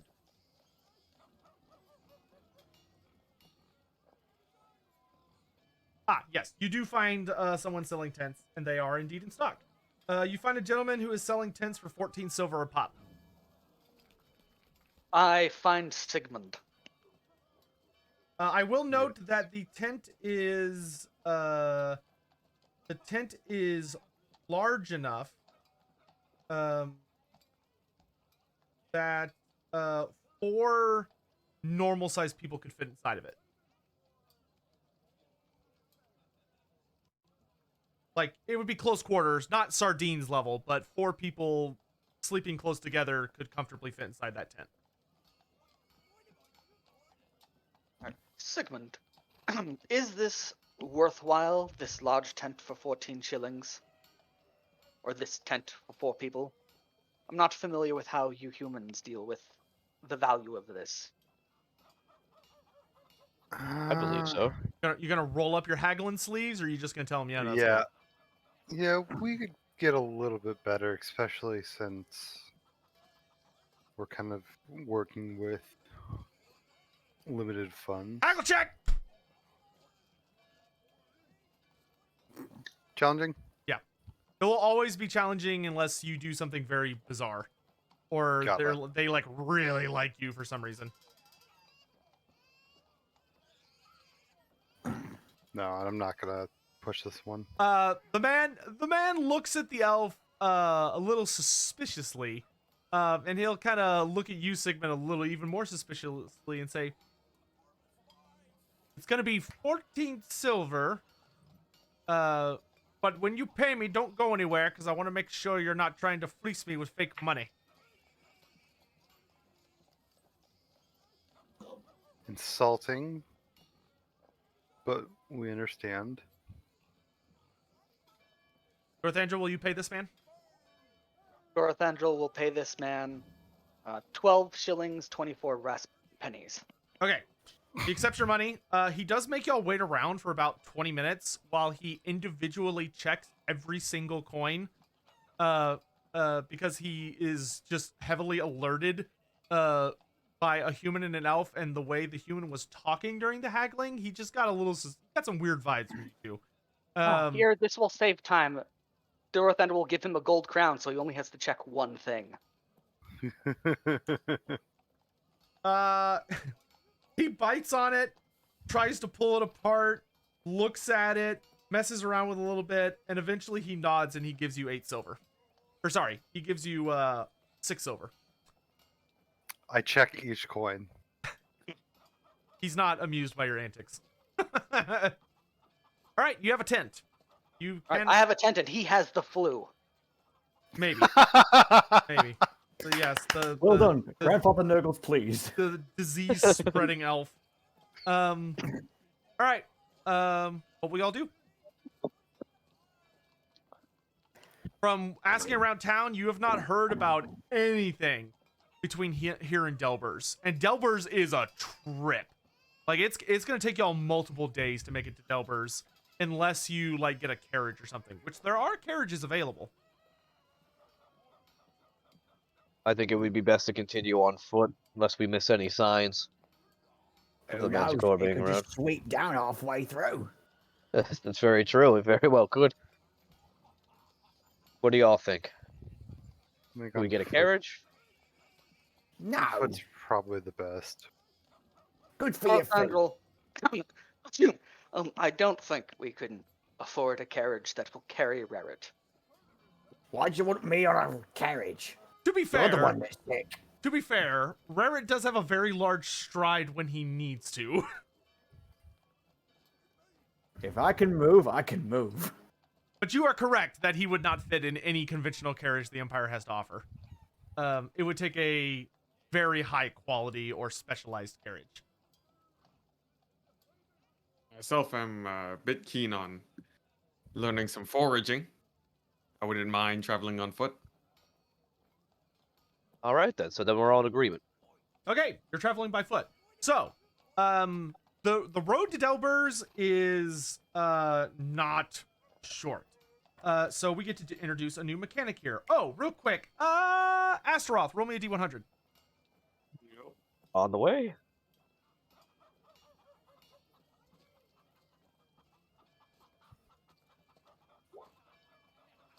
31. Not bad. Okay, it's raining again. Hooray. But it's just typical Yeah, rain. It's nothing crazy. Yeah.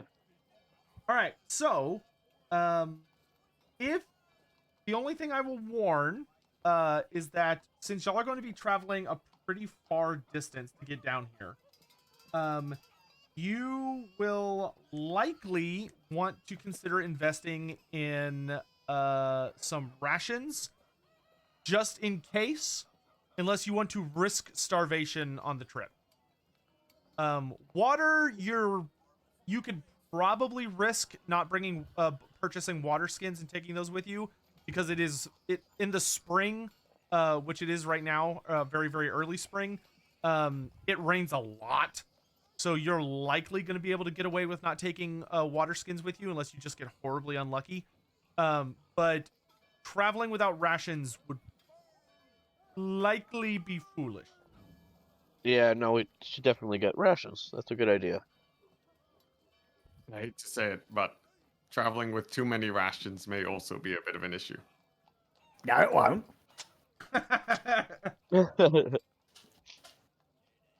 We can purchase a few days for ourselves.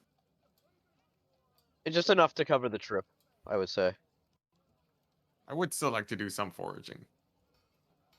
I'm, Oh well, I I'm mean, gonna. you'll Just 'cause we have likely want to rations. forage to supplement. Yeah, Yeah. just because we have rations doesn't mean we can't also forage. Right. Luckily, rations are pretty cheap. Obviously, it's not great food. It's food that will keep you alive. It is food that's not food that's going to taste particularly great. And rations are specifically prepared food for traveling, so it's not going to like spoil and stuff. Rations, the market value for them, as you're kind of looking around, tends to be 2 silver for a day's worth of rations for one person. Silver for a day's worth. Dang. All right. The whole group party fund has 18 shillings in it.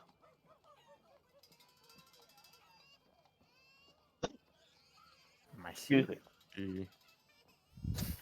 I'll go ahead and So we can First- afford a day's worth of rations for everyone. I will Well, say, I guess getting that's what we're gonna have to do. getting from Schoninghagen to Delbers by foot is probably going to take y'all. If y'all are not constantly, if y'all take it at like a pretty normal speed, considering that you have a dwarf with you, because unfortunately he does not move as quickly. He is better designed to continue moving without rest, but he does not move as quickly. It will take you, I believe it's going to take you 2 stages, because we're going to introduce a new mechanic here, which is traveling. It's going to take you 2 stages, which is going to be roughly it'll probably take y'all a good 4 to 5 days. 4 to 5 days. I'll take 3 days worth of rations. Okay? Do I add that? Trappings? Yes.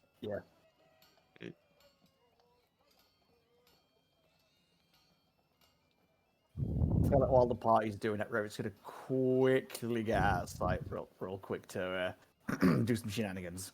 Okay. And I will note that the 4 days is you are stopping at night, resting in a tent, recuperating, eating, moving on.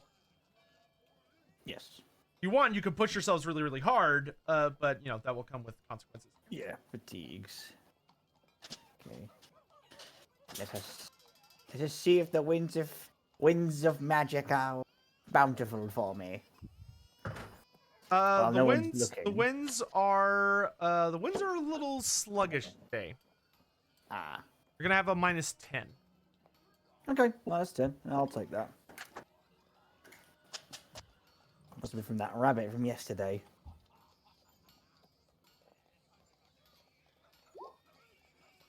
Just marginal failure. All right. You reach into the winds, and attempt to conjure forth You don't. Do you have? You don't have. What talents do you have relating to magic? For magic, I have mainly petty magic. If I remember correctly. Yeah, just got petty magic I have. Okay. You don't have the. No overlords of magic, because I'm not a proper butcher yet. I'm just a scoop sloop still. Okay. Okay. So I think you simply failed to cast. Yeah. Spell. I don't think you're gonna deal with any downs. If I crit fail a spell, that's when I'm going to start worrying. Right. Okay. Yeah. And okay. I just had to double check something. All right. Yep. So you reach into your pocket and pull out triumphantly thin air. Damn it. The maw does not answer your call. All right. Dorothandrel's gonna get 6 sets of rations because that'll cover everyone for a day. Great.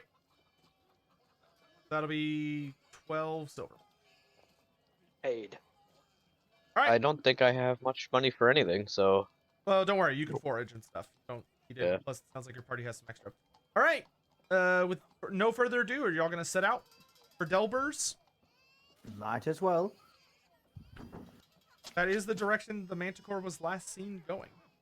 Mm.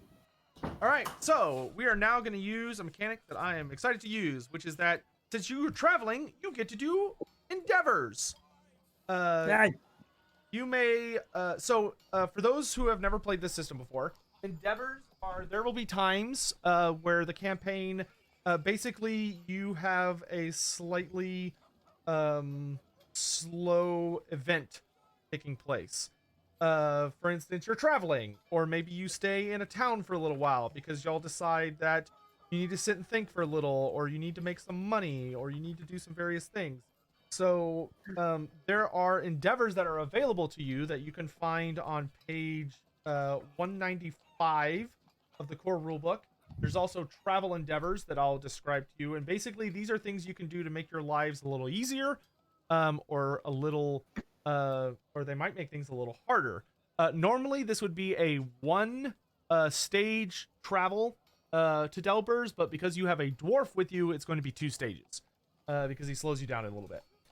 So, each of you will get to pick 2 endeavors. During the first round, you all get to do an endeavor, and then during the second round, you all get to do an endeavor. And you can pick from the regular ones, though there will be various restrictions on them because they are you're traveling, so you may not, you're probably gonna have a much harder time like trying to craft or like make money or something like that. And we're also not gonna be using the rule where you like lose all your money over the course of the endeavor because you're traveling, so you don't have to deal with that. Generally speaking, though, the endeavors that are going to be very useful are the travel endeavors. So here are your options, unless you want one of the ones from the core rulebook. So you have woodcraft, which woodcraft is essentially that one of you can attempt a challenging outdoor survival check, and if you succeed, then your party does not take any penalties from the exposure to the elements due to rain or cold or whatever. And you don't have to worry for anyone dealing with that, especially because y'all are traveling through rain a lot. You can forage, which forage is a outdoor survival test that allows you to gather food and supplement the rations you already have with food and water. You can gather information and talk to people as you're traveling from Schoninghagen to Delbers to try and learn information about various things or hear rumors. You can keep watch, which will, when you're camping or just traveling, your character is particularly on edge to make sure y'all don't get ambushed on the road or while camping. You can map the route, but that only really applies if you're a cartographer, which none of you are. You can practice a skill if you would like, which if you practice a skill, it basically is you can choose one of your skills that would be possible for you to practice while traveling. And if you do that, it would allow you that when we get into the next adventure, once you arrive in Delbers, from that point onward, you may reverse the result of a single test that you take. So if you roll like a 61, you can change it to a 16 for that type of check one time. You can recuperate, which is great if you're missing wounds, or if you are suffering a fatigue or just have health issues. It can make healing easier, or you can test to make camp, which making camp makes it much easier for your various party members to heal and rest easily. So each of you picks one. Or if you want, you can look at the ones in the core rulebook and say, oh, I want to do this. And potentially you may do that. Cool.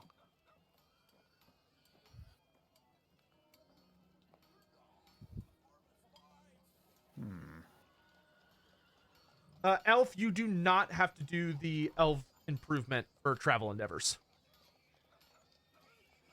All right, good. I was wondering where I was going to run off to meet some elves during this. Yeah.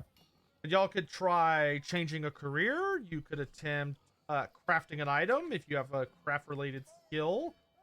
You could try training in a skill outside of your career. So I would limit it to only being basic skills.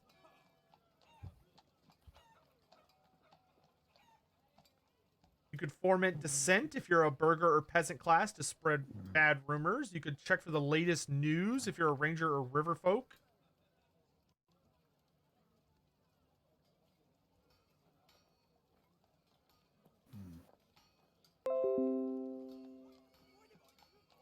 I think for Rerit, the only thing I could think that makes sense would just be a money-making endeavor, like anything I can get on the way while we're traveling. Because that's income that comes under.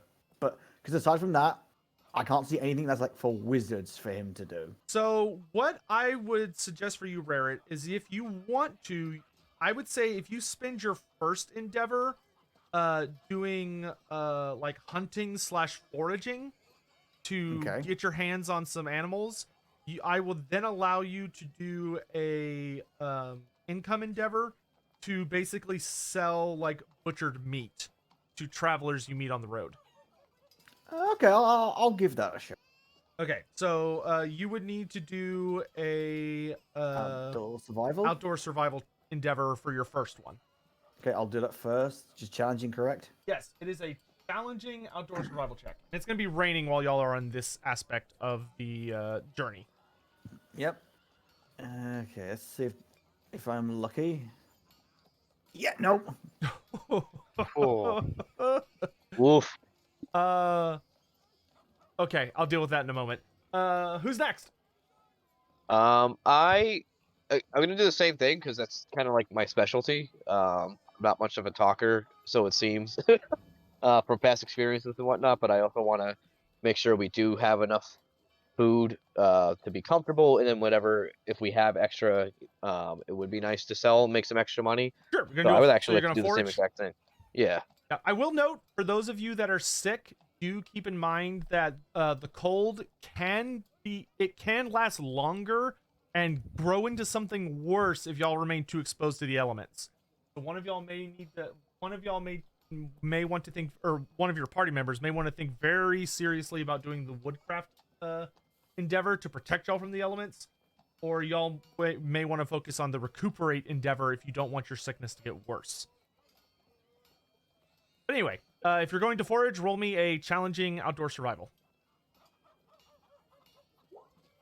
Oh, very nice, Astaroth. Astaroth, as you're foraging about, not only do you locate a number of like small streams and water sources throughout the first 2 days of your journey, you are able to, and they're like pristine sources, so your party's able to stay well hydrated. But you actually locate a number of like various bushels and roots that are edible and like quite good sources of food. And so you're going to find enough to feed 4 people's worth. So add to your trappings. Let's do 2 encumbrance worth of, or actually 4 encumbrance worth of roots and berries. DM, I have a question. Yeah. I have a talent where if there's fresh water where fish are, if I spend an hour, I get 2 rations worth, essentially, of fish. Oh, you have fishermen? I have fishermen. Thanks. How does that work? Does that mean I need to spend the endeavor doing foraging as well, and that will factor in because Astaroth found water? Well, normally when you do fishing, no matter what, you always get a fish to feed yourself whenever you do it. Yeah. So And then the next success is what fish you catch. what I will say to that is, if you want to use the talent, you can just get enough fish for yourself and not have to spend an endeavor. Just get a free tick off your talent. If you want to try and catch as much as possible, you need to also spend an endeavor. But you'll Okay, get enough fish I'll to just- feed yourself if you just want to piggyback off his. I will piggyback. All right, so just add 1 encumbrance of fish to your trappings.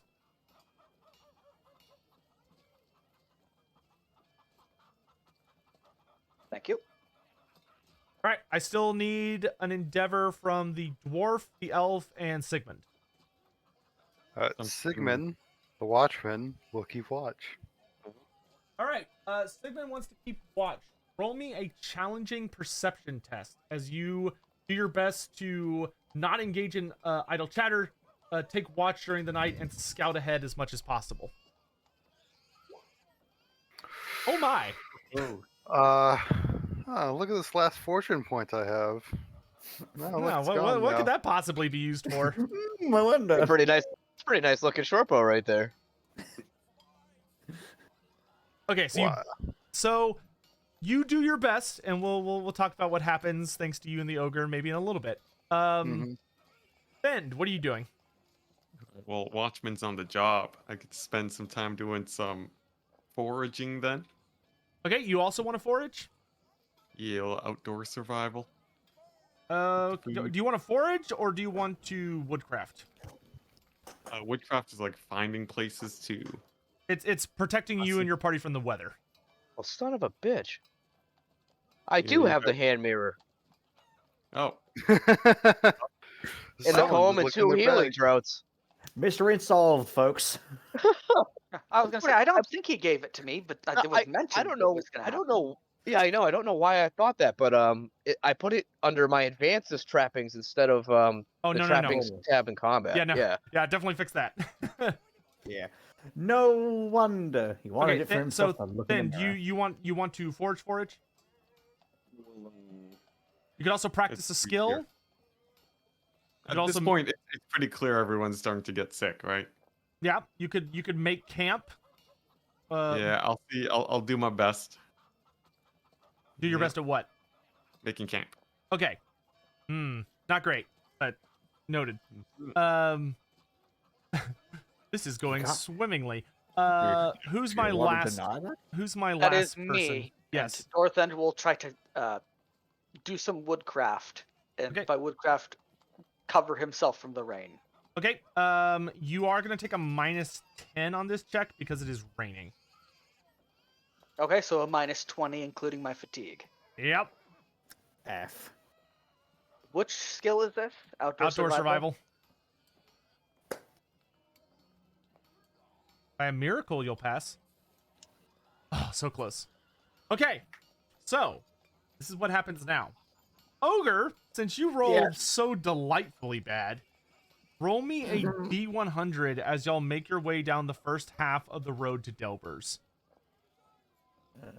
The 31.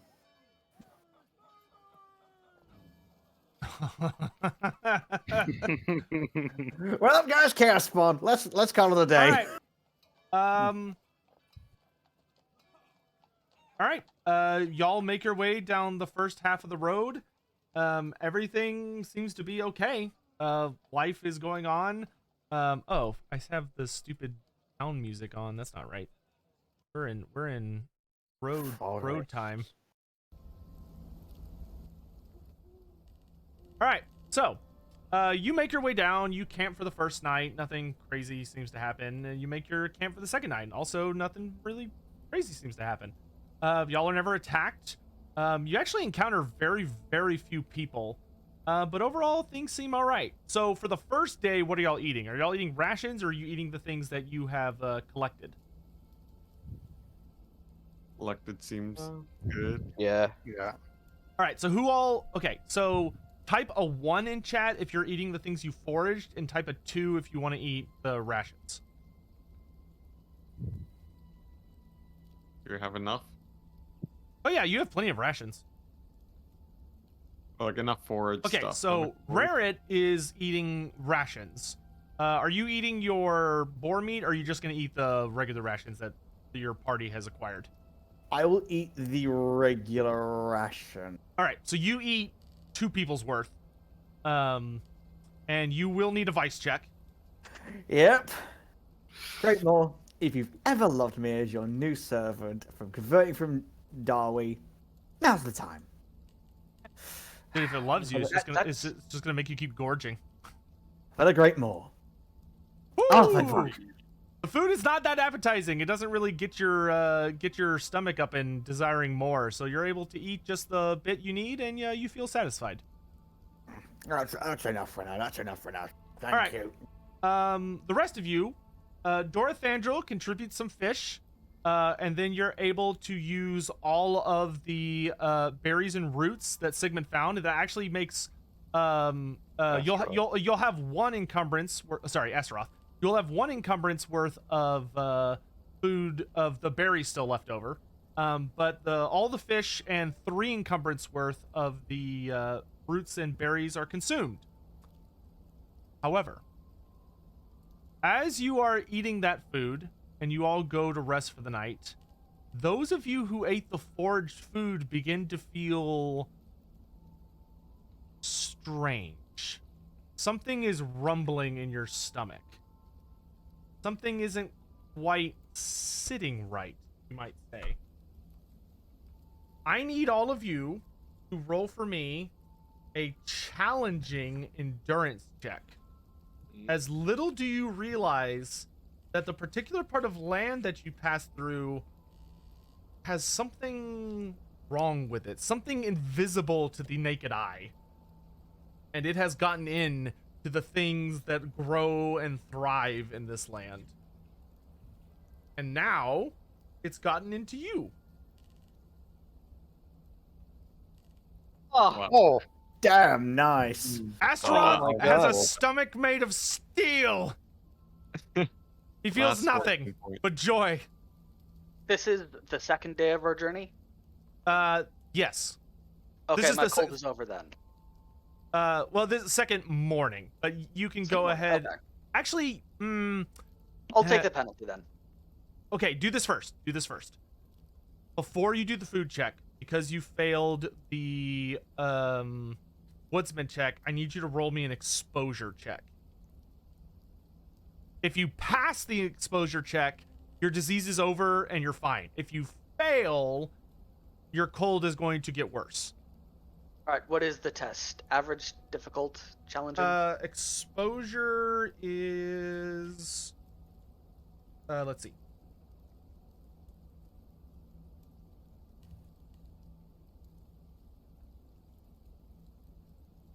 Exposure is going to be a challenging endurance test. Poor elf dude. Going through the ringer. And this is including my fatigue. Okay. So instead of your cold being over, what's going to I'm happen? going to fortune point that. Okay.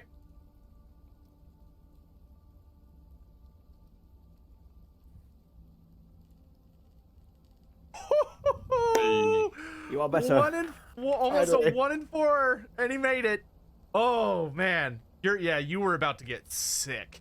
Okay, so despite being exposed to the rain, despite eating food that is definitely not good for you, you do successfully manage to break free of your cold.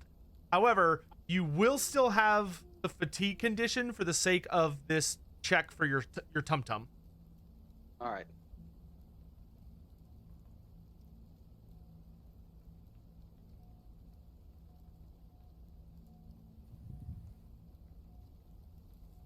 All right, so you do fail. You escaped one disease. Head into the clutches of another. However, you are going to contract something a little different now. Oh, it's okay. I can contract another cold later. I don't know if this is a cold, dude. This might be food poisoning or some shit. It's not a cold. I will tell you that. You are going to get. Okay, roll me. Actually, no. I'm just gonna give you. So, your malaise is gone. However, you get a new condition that takes effect immediately, which is that you are going to have a minor case of the flux. Sounds good. Roll me a d10 divided by 2. Or d5, I guess.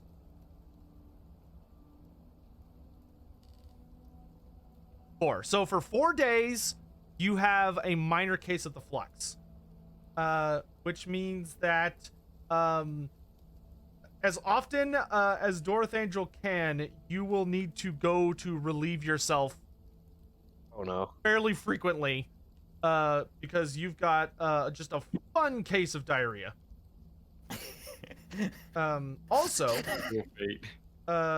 once per session, I will initiate an event where I'll say you gotta go, and you will have toughness bonus amount of rounds to get to somewhere where you can relieve yourself. And if you don't make it, you don't make it.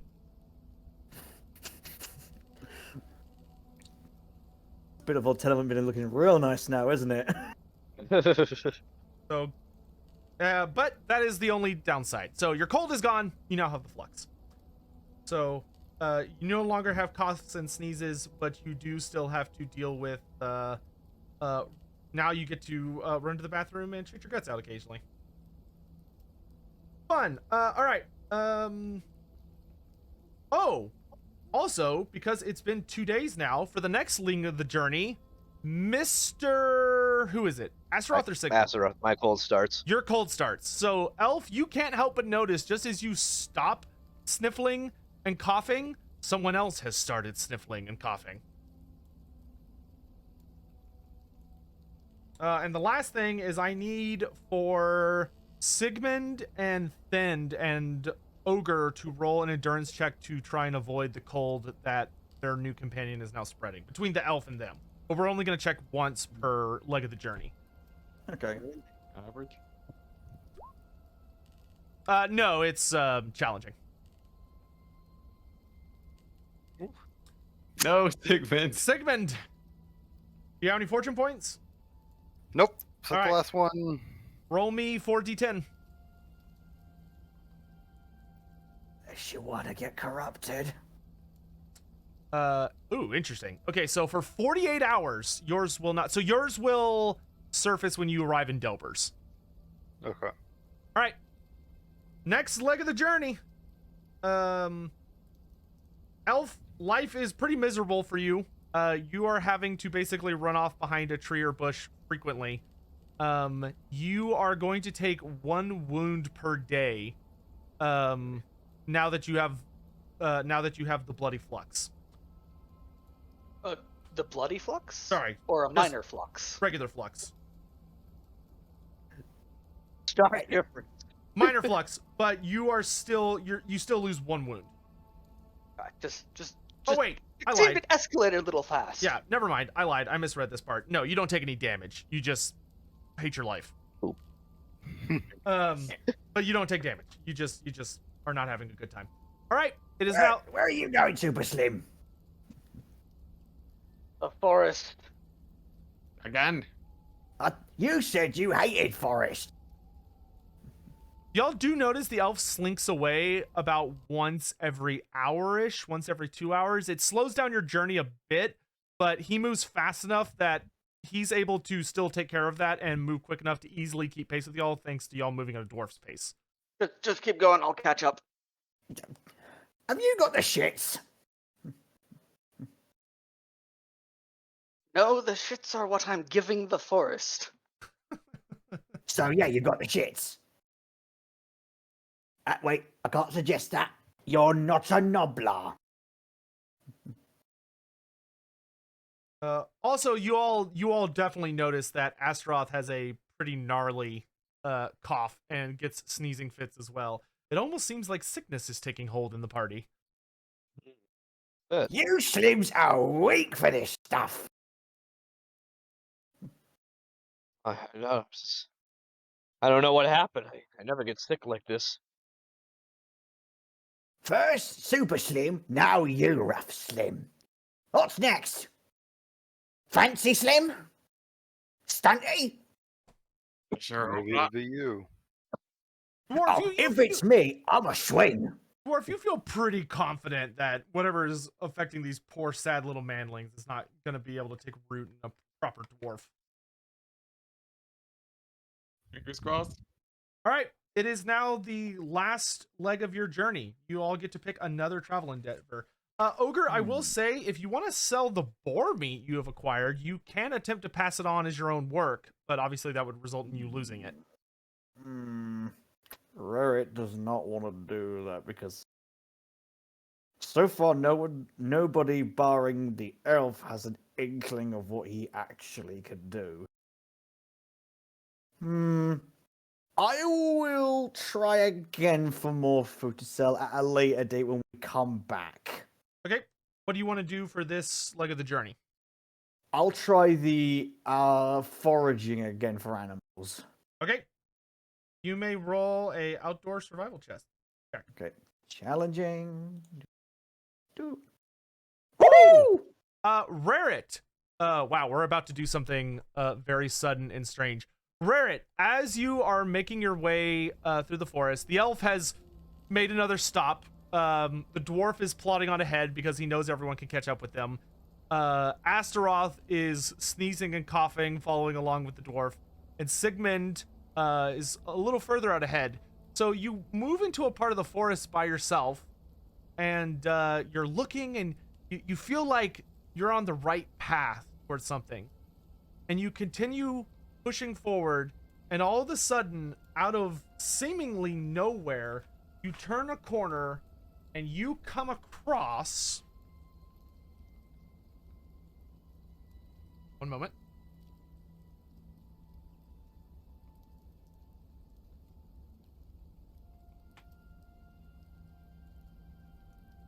You come across a wounded, a very wounded bear. And the beast it's breathing heavily, and you can tell that you have no idea what it got into a fight with, but whatever it was much bigger than the bear, and the bear got away, but it does not look good. This creature is kind of on its last legs. And as it turns and looks at you, it has enough bravery and conviction to live to roar defiantly at you. But this thing is bleeding heavily, and there are chunks missing out of its like fur, and it's got like these huge claw marks in its back, and part of its neck is hanging open. It looks pretty worse for wear. Oh, excellent. I'm gonna put it out of its misery. You are not there. Oh. You might From distantly seeing- hear the roar, though. Yeah. Clearly, you might have heard it. I think when Rarit sees it, he just first looks up the stairs and goes, "Oh, thank you, great." Oh. He pulls his cleaver out, takes a deep breath in, and just rolls out, "Dancer!" and just charges towards it with his cleaver raised high and just goes to swing at it. All right. Roll a attack with your cleaver. By the way, I did fix your cleaver, so it should work now. Oh, thank goodness. I will declare the charge action as well. Yes. So you will get a point of advantage, and the bear will try and roll to dodge. Okay, so with the point of advantage, I increase my SL by 1.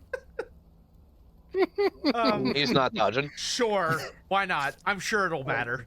Just don't roll a Okay, so- 100. That's all you have to do. Target bonus none. SL bonus, I will say 1 for I'm charging. Oh my good god. All right. This is an ogre charging, remember? The Yeah. bear explodes. So you charge forward, raising the cleaver above your head, shouting to the maw, and the bear like attempts to dodge aside, but one of its legs is clearly like probably broken, and it just sort of collapses onto its side and lets out a heavy breath looking at you charging. And although there's still that little fire of defiance in it, you kind of get that last moment of acceptance before you bring your cleaver arcing perfectly down at just the right angle and strength to flawlessly, cleanly decapitate the bear.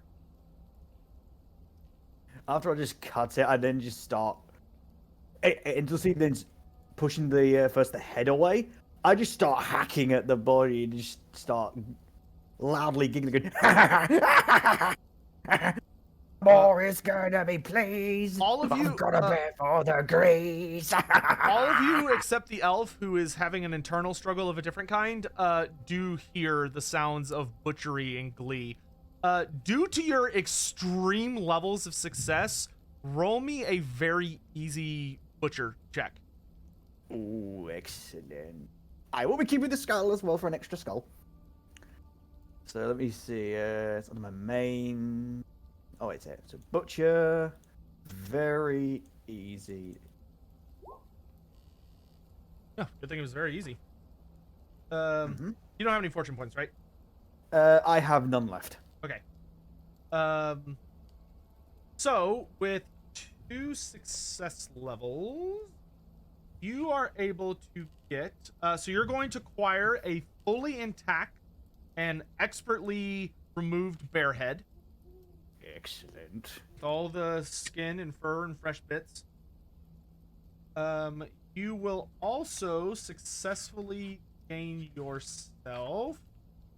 Hold on.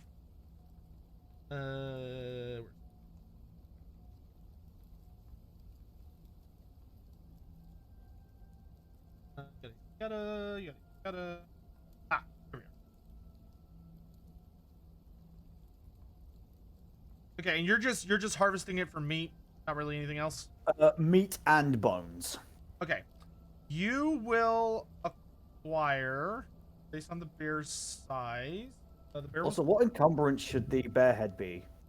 the bear head for you, it'll be 1 encumbrance. Okay. See, the bear is large, so you will get, let's say you're gonna get 3 encumbrance worth of bear meat and 1 encumbrance worth of bear bones. 3 of them.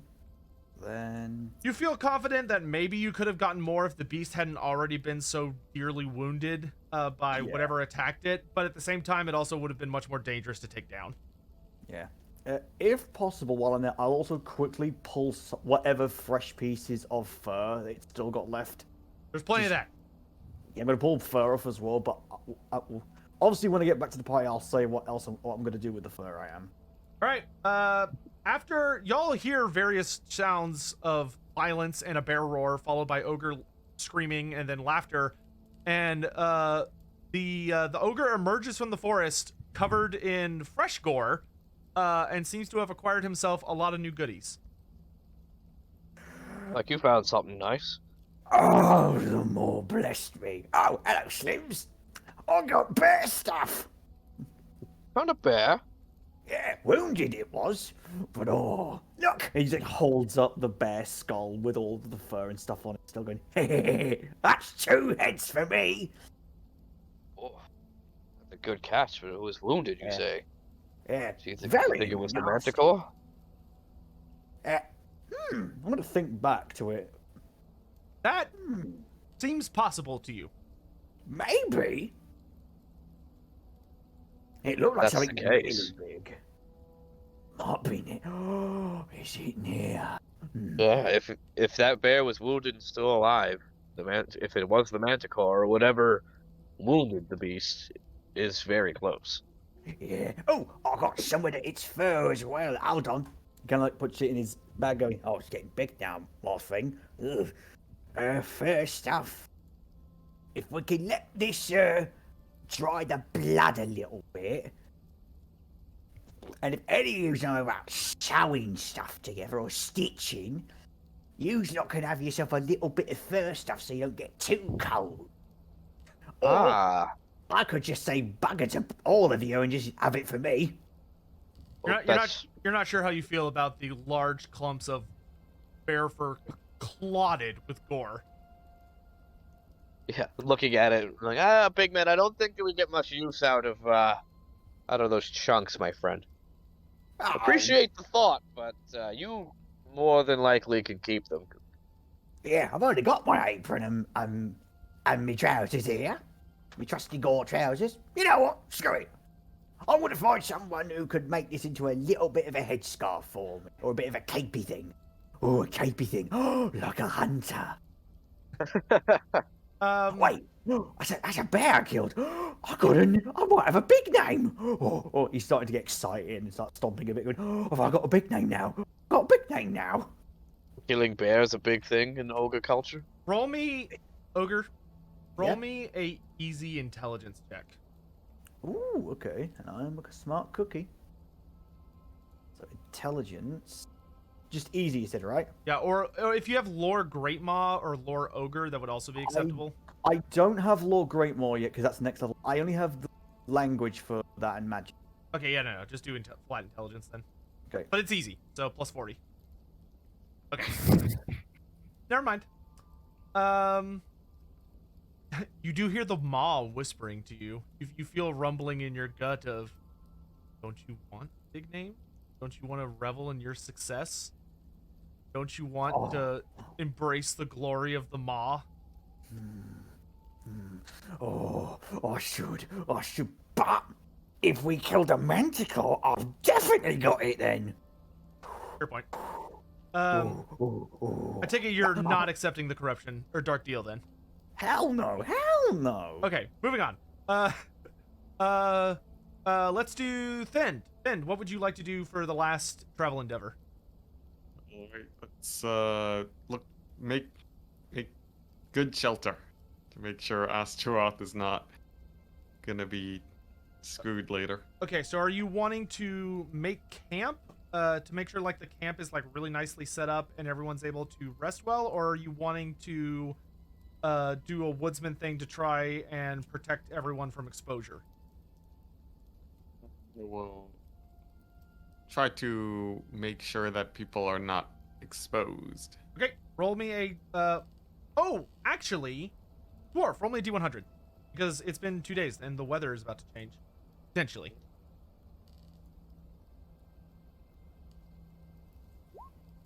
$46. Okay, it's still raining. All right, so if you do woodcraft, because it's raining, it'll be at a -10 if you want to do woodcraft, which is the protecting people from the harsh weather. Let's try it anyways. All right, I believe in you. So it's challenging and then SL bonus. none. Oh, Sorry, what's- -1. You're right. Well, no, you just so instead of challenging, you would make it difficult for the -10. I see. Difficult. Mm-hmm. Unfortunately, due to your stature, you're not really used to being out in the wilds at all. You have little, if any, success at trying to keep everyone out of the weather. Sigmund, what are you doing? I would like to clean off the sword we took from the vampire and attempt to sell it using haggling as I train my haggling. Oh, interesting Possible. choice. Okay, you want to sell it on the road as opposed to trying to sell it to like a shop? Yeah, Okay. because sword kind of was used to kill a lot of people. I can't tell if you see that as a bad thing or a good thing. All right. So what you're gonna do in that case is we're going to do.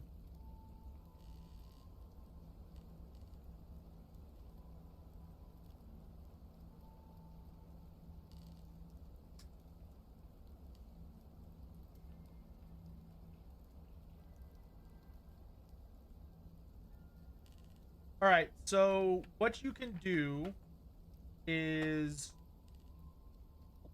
roll me a challenging haggle check as you speak with various people that you come across on the road about potentially buying this sword, and see if you can find a buyer who is willing to take it off your hands. No.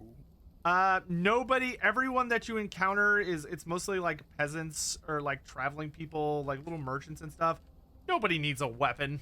They're all well geared already and or have bodyguards and stuff for the travel. Nobody's looking for some random schmuck with a sword. Nobody's interested. Perhaps Okay. you'll be able to sell it later on. Astaroth, Well, you feel tired and sniffling, but there's still things to be done. yeah, I was going to go hunt, but it seems like Rarrett found enough meat for everybody forever. Everybody. Yeah, that's rare. You also do I don't still think have Barrett's sharing. you also do have a fair amount of rations, and you're almost a Delvers. I will And- note, just a reminder, you do have a cold, and you are exposed to rain, constant rain. Yeah, that's what I Um, was gonna say. So I don't think I'm gonna hunt. I think I'm just gonna recuperate. Yes. If you do recuperate, then I will allow you to avoid testing for your cold extending or for it becoming pneumonia. Yeah, where I am very appreciative of Ben making shelter. I'm going to take advantage of his kindness and recuperate. Okay. And last but not least, Mr. Elf. Mr. Elf is Sigismund. I'm gonna be on watch. All right, roll me Something must fare terribly when I finally hear about it. That wasn't Rarrett. roll me a challenging perception test. Oh yeah. With all your frequent sojourns from the party, you actually become incredibly gifted at making sure that you are scouting ahead. You're combining an inconvenience with a convenience, making a silver lining from having to constantly go off by yourself to empty out your guts. You poor bastard. Mr. Elf, roll me a D100.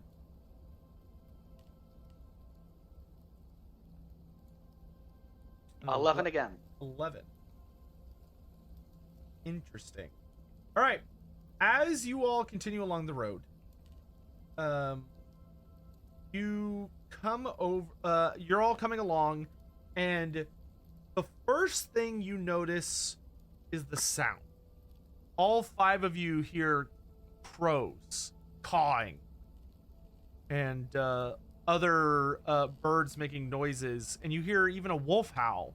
But as you continue on, the next thing that hits you as you're coming up an incline on the forest road is the smell. All 5 of you are hit by just the odor of death.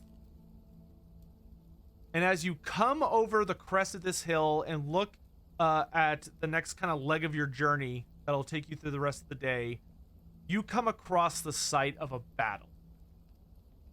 And you see before you from what little pieces of them you're able to recognize amidst the gore and guts and just shredded pieces of armor, you see that an entire group, roughly 10, which you are able to identify as Knights Panther, have been completely massacred. Some of their horses are decapitated or have been like limbs have been ripped off, their guts are hanging out. It is a complete slaughter. Their weapons are strewn across the battlefield, heads are missing, chests have been torn open, gore is everywhere, and there is no indication whatsoever of what they fought.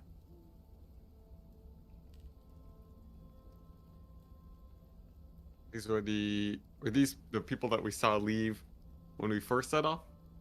they're one of the groups you saw. Yes. Mm. Between the wounded bear and now this, we Raret's seem to be. drooling excessively. Rarit, roll me a vice check. Yeah, looking at this is bad. This is a wet dream for an ogre. Because of everything that just happened with the bear, I will give you a +10. Okay. Challenging. 10. I'll just put a plus sign there just to think it's that. Oh, Rarit. no. Oh no, that's not right. Target number is 0. That's wrong. What is your cool?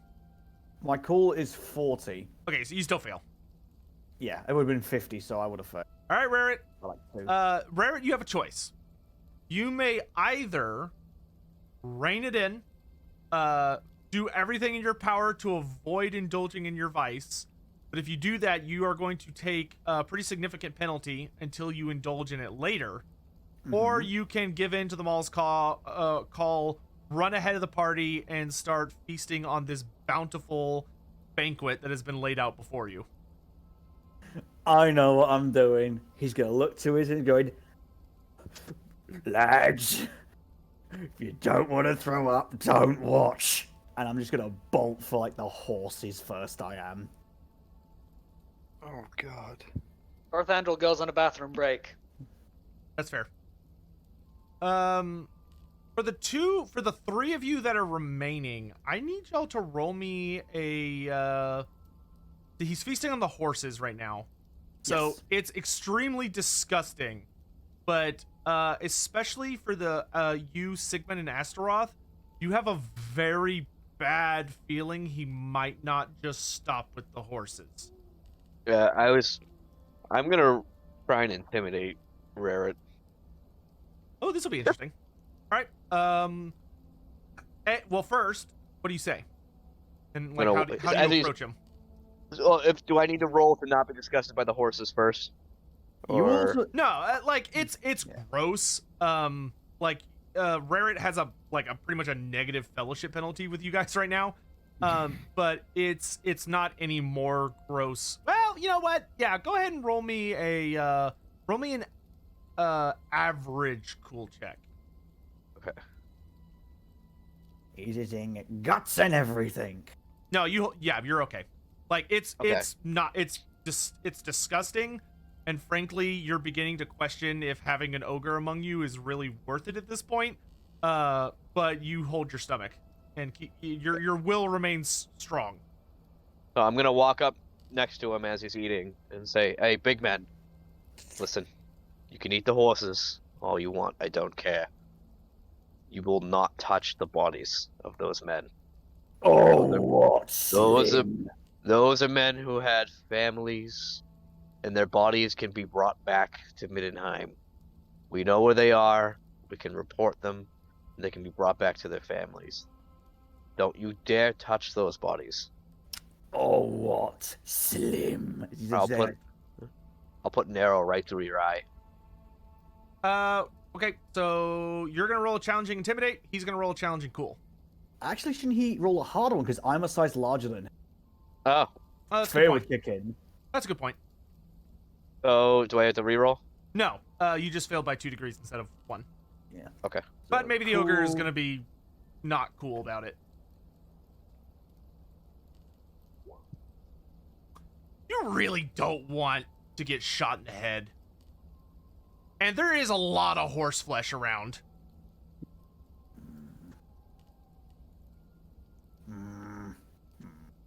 Come on, big man. We're buddies. You did promise me to help. And he's like saying it with a intestine hanging out of his mouth. He just slopes up. Ah.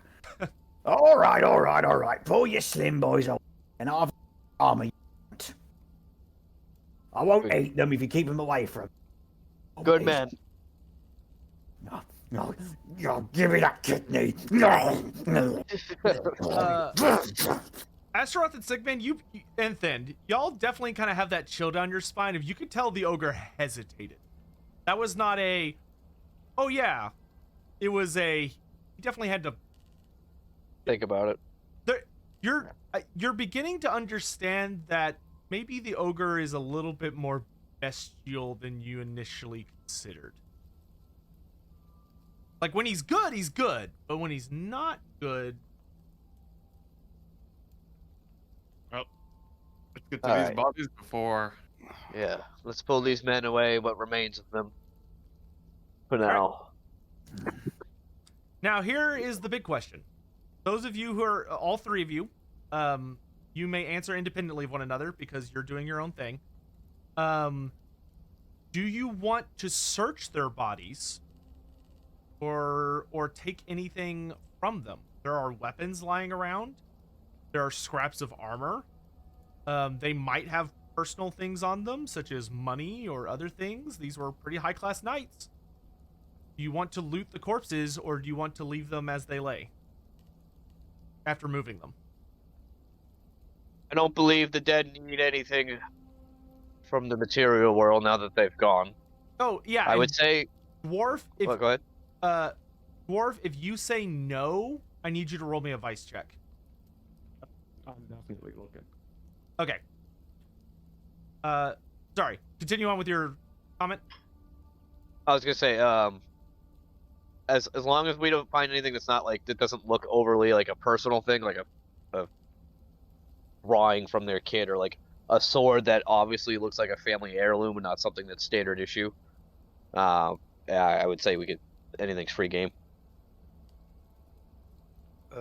Yeah. I'm not these- beneath taking items from the dead. They don't need them.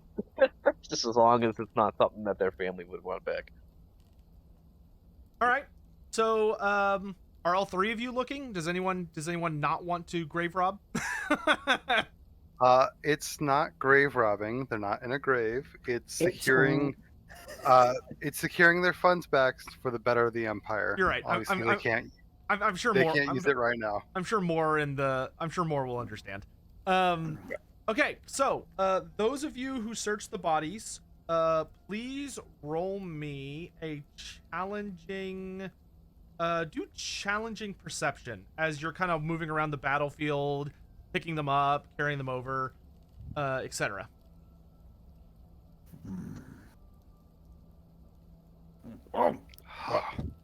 What's this one let me have for a shot?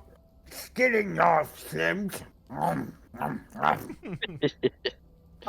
Sigmund, you don't really find anything of use. Like, you see like a couple of like blades and stuff, but something that actually jumps out at you while you are looking at their swords is those of them that have blood on them that look like they actually made contact with the creature. The blood is weirdly dark because the battlefield looks fairly fresh. Like, y'all probably only missed this fight by maybe a few hours. Like the crows and vultures haven't really gotten to start feasting yet. And you notice that some of the blades look weirdly aged. As if, like, for some reason these knights were wielding swords that were, like, rusting. But only the parts that seem to have actually had a chance of striking the creature. Like, closer to the hilt or the pommel, the blades look immaculate. Mm-hmm. But for whatever reason, where the blood touched them, or like the sharper parts of the blades or lances, they look weirdly ancient.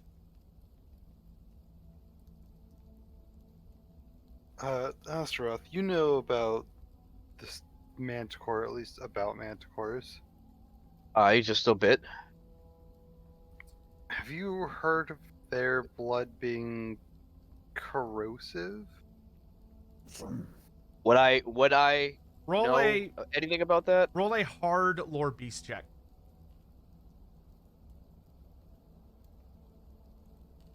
You've never heard anything like that in your life. Yeah. No, I've never heard of such a thing. Not even for the words of my father. Would Rory have heard of anything about magical manticores while being trained? Roll a very hard intelligence check. Unless you've got like There. history or something. Let me see. I could use my law magic to understand Yes. it. Okay. Yes. You may roll me not do a minus. Language, sorry. Yeah. Oh, language, not lore. Yeah. Yeah. No. Language. It's gonna have to be minus 30 intelligence. Oh, if it's minus 30, then I can't do it unless it's minus 20. I go past minus 9. Okay. Do it. Well, do it. But if you roll 1 through 5, you know. Okay. I will try. Okay, intelligence.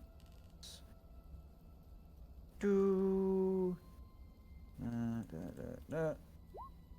I've heard of strange blood types before, but nothing like this on a Manticore of all things.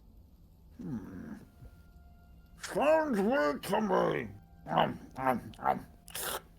Never heard of a Manticore with weird blood. Magical, maybe? Then, as you are moving around the knights, unfortunately, many of them have been utterly torn apart. And as you're searching them, you kind of expect to maybe like find some like purses or other things, but you're not really finding anything. Part of you wonders if they maybe had servants or like cavalrymen that were following them that carried more personal belongings that may have fled. But as you're moving the last night, as from the rest of the people your party are dealing with, you find one guy who has just this absolutely beautiful, fascinatingly unique golden ring on his left hand. Will you take it? Let's see. I'll do quick look around, and pocket it. All right. Add a unique golden ring to your trappings. And then Mr. Astaroth. Astaroth, as you are working your way, helping out and moving around all of the various things and yada yada yada, something when you move one knight who the Knights Panther are very well known for their elaborate gear, and unfortunately for y'all, all of their armor was like completely torn apart and is basically would require a considerable amount of effort to get all of their bits out of and then taken somewhere where it could then be salvaged and remade into something wearable. But as you move one guy who had an extremely even more elaborate helmet, whereas most of them maybe had like pelts of various great cats and like kind of typical beastmen like emblems on top of their helmets, this guy on the top of his helmet had a almost terrifying recreation of one of the most horrifying looking beastmen that you've ever seen. Like, this guy must have been important. And as you roll his body over, you realize that there's a weapon under him that is very uniquely not bizarrely ruined like the rest of them. It has some blood on it, but the blade looks dazzling. And it has this fascinating custom hilt with a ruby set into the center of the pommel, and it's made out of this beautiful gold with like silver trim, and the blade seems to shine almost oddly.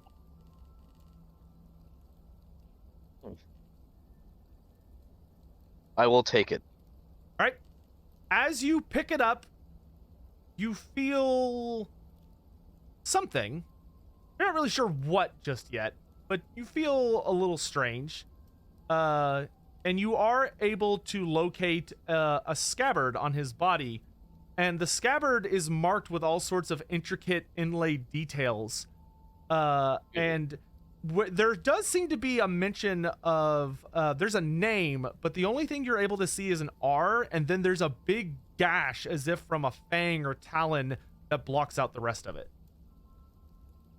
Yeah, I'll take the scabbard too. Okay.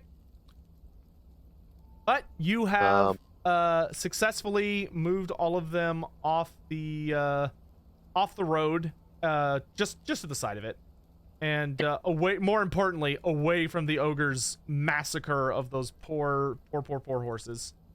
His helmet's not in good enough condition to take it, right? Or is his helmet still? I mean, it still has his head in it.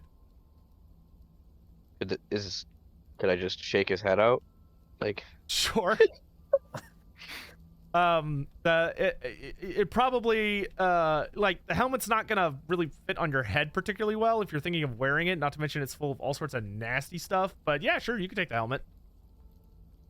I'm just more so thinking of like returning it, but I guess I could just leave it with the body and take the sword. Yeah, it's probably fine. Okay, yeah, I'll do that. All right.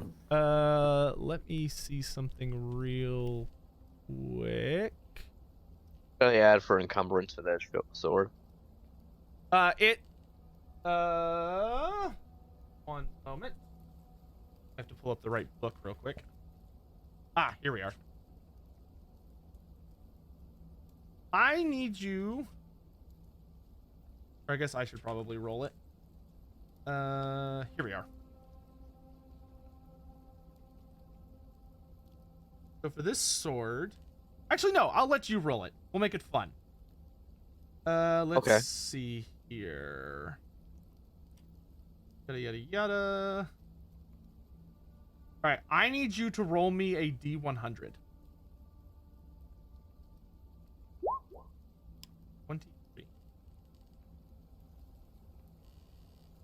All right, as you pick up the sword, the thing that you notice very much, and what caught you immediately about it, from the like the weird glint, is that you realize that it wasn't that the sword was glinting particularly weird. It's that the sword almost has. It's almost like, as you kind of like hold it in your hand and like move it, like twist it a little bit, you realize that the sword is vaguely insubstantial, as if it's not entirely there. Like it's kind of almost, it almost like fades from sight depending on how you're looking at it. Ah, that's peculiar. And Like, then I need notice you, anything else, or I need you to roll me another D100. okay? You got a magic sword. Ooh. Oh. Ah, This one I'm not going to tell you what it's for. Ooh, roll me a D10. oh no.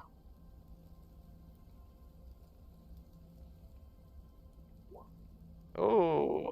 Interesting. good. Okay. Cool. I'm not gonna tell you what that's for. You may find out later. Add mysterious sword to your inventory, or to your trappings. Any encumbrance or anything? Yes, it will count as. I believe it counts as best quality. Let me double check. Let's see.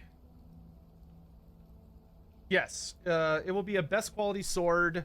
So note that it has best quality, because of its craftsmanship. So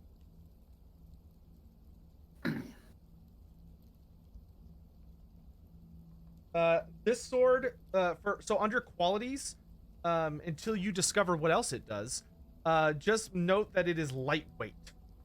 So it reduces the encumbrance by 1 from a typical sword. Okay. Sword has what for standard encumbrance? One. And what I think it's 1. Yeah. So it's got no encumbrance essentially. Yes. Also add that it has the fine quality. Fine quality. And it write fine times 3. Okay. That's a really nice sword. All right. Oh, wee. Y'all have cleared aside the knights. Elf, you return to see that the ogre is seeming to have settled down. And those of you who are a little more studious notice that not only was he eating the horse flesh, he ate the bones, he ate the hooves, and he also looks like it. And you also realize, kind of frighteningly, he also ate their saddles and the armor. Well, By the way, Ogre, I wonder how you're gonna feel in the morning. you have a fatigue condition due to your Yep. gluttony.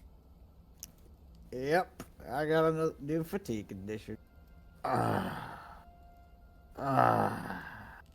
right, and with that, y'all continue along your journey and eventually make your way to the city of Delbers, which you see on the horizon due to its large stone walls. Delbers is a very well defended city.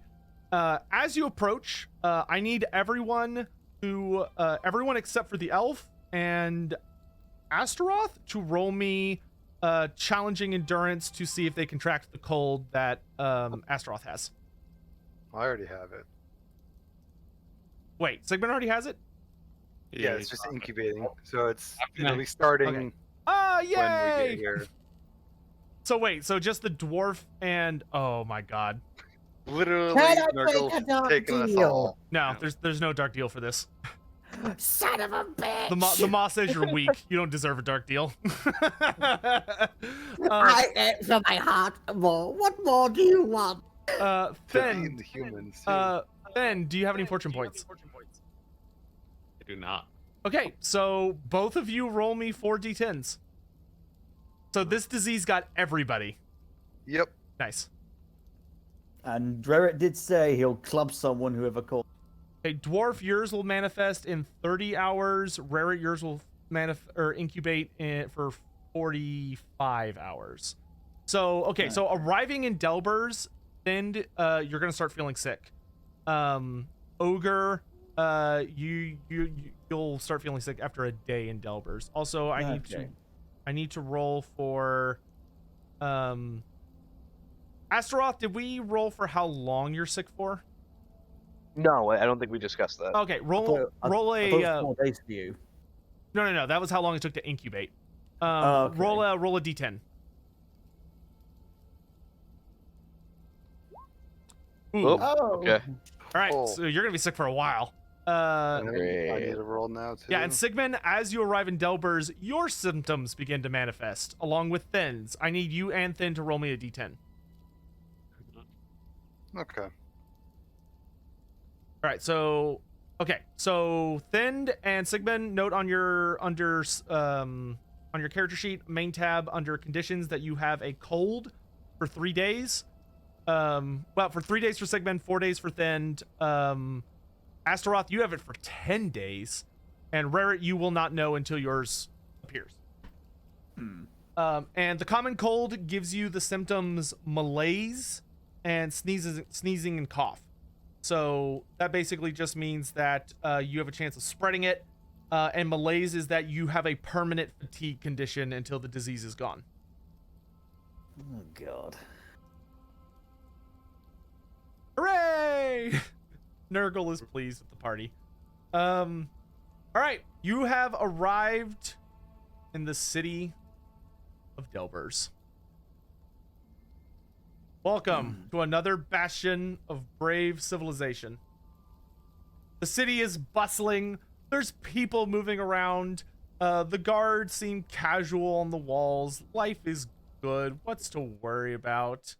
The Nurgle elf. Well, you're Yeah. not Nurgly anymore. The ghost-covered ogre that like head to toe blood. I still have a fetid stink, and I have the flux. Yeah. You know you got the shits. Don't worry about that. I forgot about the stink. Silly me. All right. So you arrive in the city of Delbers, and now would be a very good time to say, how's everybody doing? Like, do y'all want to keep going? Do y'all want to call it? It's been 4 hours. I'm happy to call it there for everyone. Pretty pooped. All right. Yeah. So Yeah. we will arrive at the city of Delbers, and that is where we will end today's session. So great job. Y'all did awesome. Role playing was fantastic. Hopefully that was interesting. I'll get some feedback from y'all on what your thoughts about some of the aspects of that were. But everybody gets 100 experience. Hey. Great job, great job. Does anyone have any questions or thoughts or concerns before we wrap up? Yeah, can we just make all of our rolls better? Just roll better in general? Oh party? man, wouldn't that be great? yeah, But hey, yeah, if that's- you that's get better cool. rolls, that means I get better rolls. Like a vampire that can dodge. So careful what you wish Or a for. bear that can defend itself. Yeah. Yeah, y'all did fantastic today. We got to Delbers, which is awesome. So a quick announcement since you're all here. Just a Okay. heads up, eventually your journey is going to take you, I'm not going to say how, but your journey will take you more than likely to a town that starts with a B, and that's all I'm going to say about that.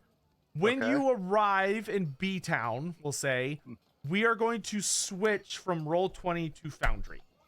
Okay. Oh, the beauty of Foundry. I love it so much. Because Ben gave me a tour of Foundry, and it's so much better. It is so much better.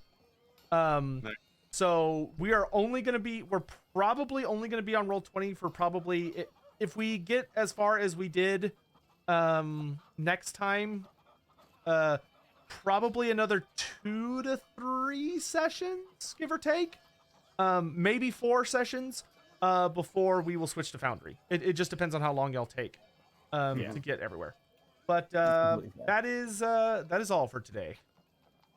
Excellent, excellent. Make sure you spend your experience before next time, and yeah, that's it.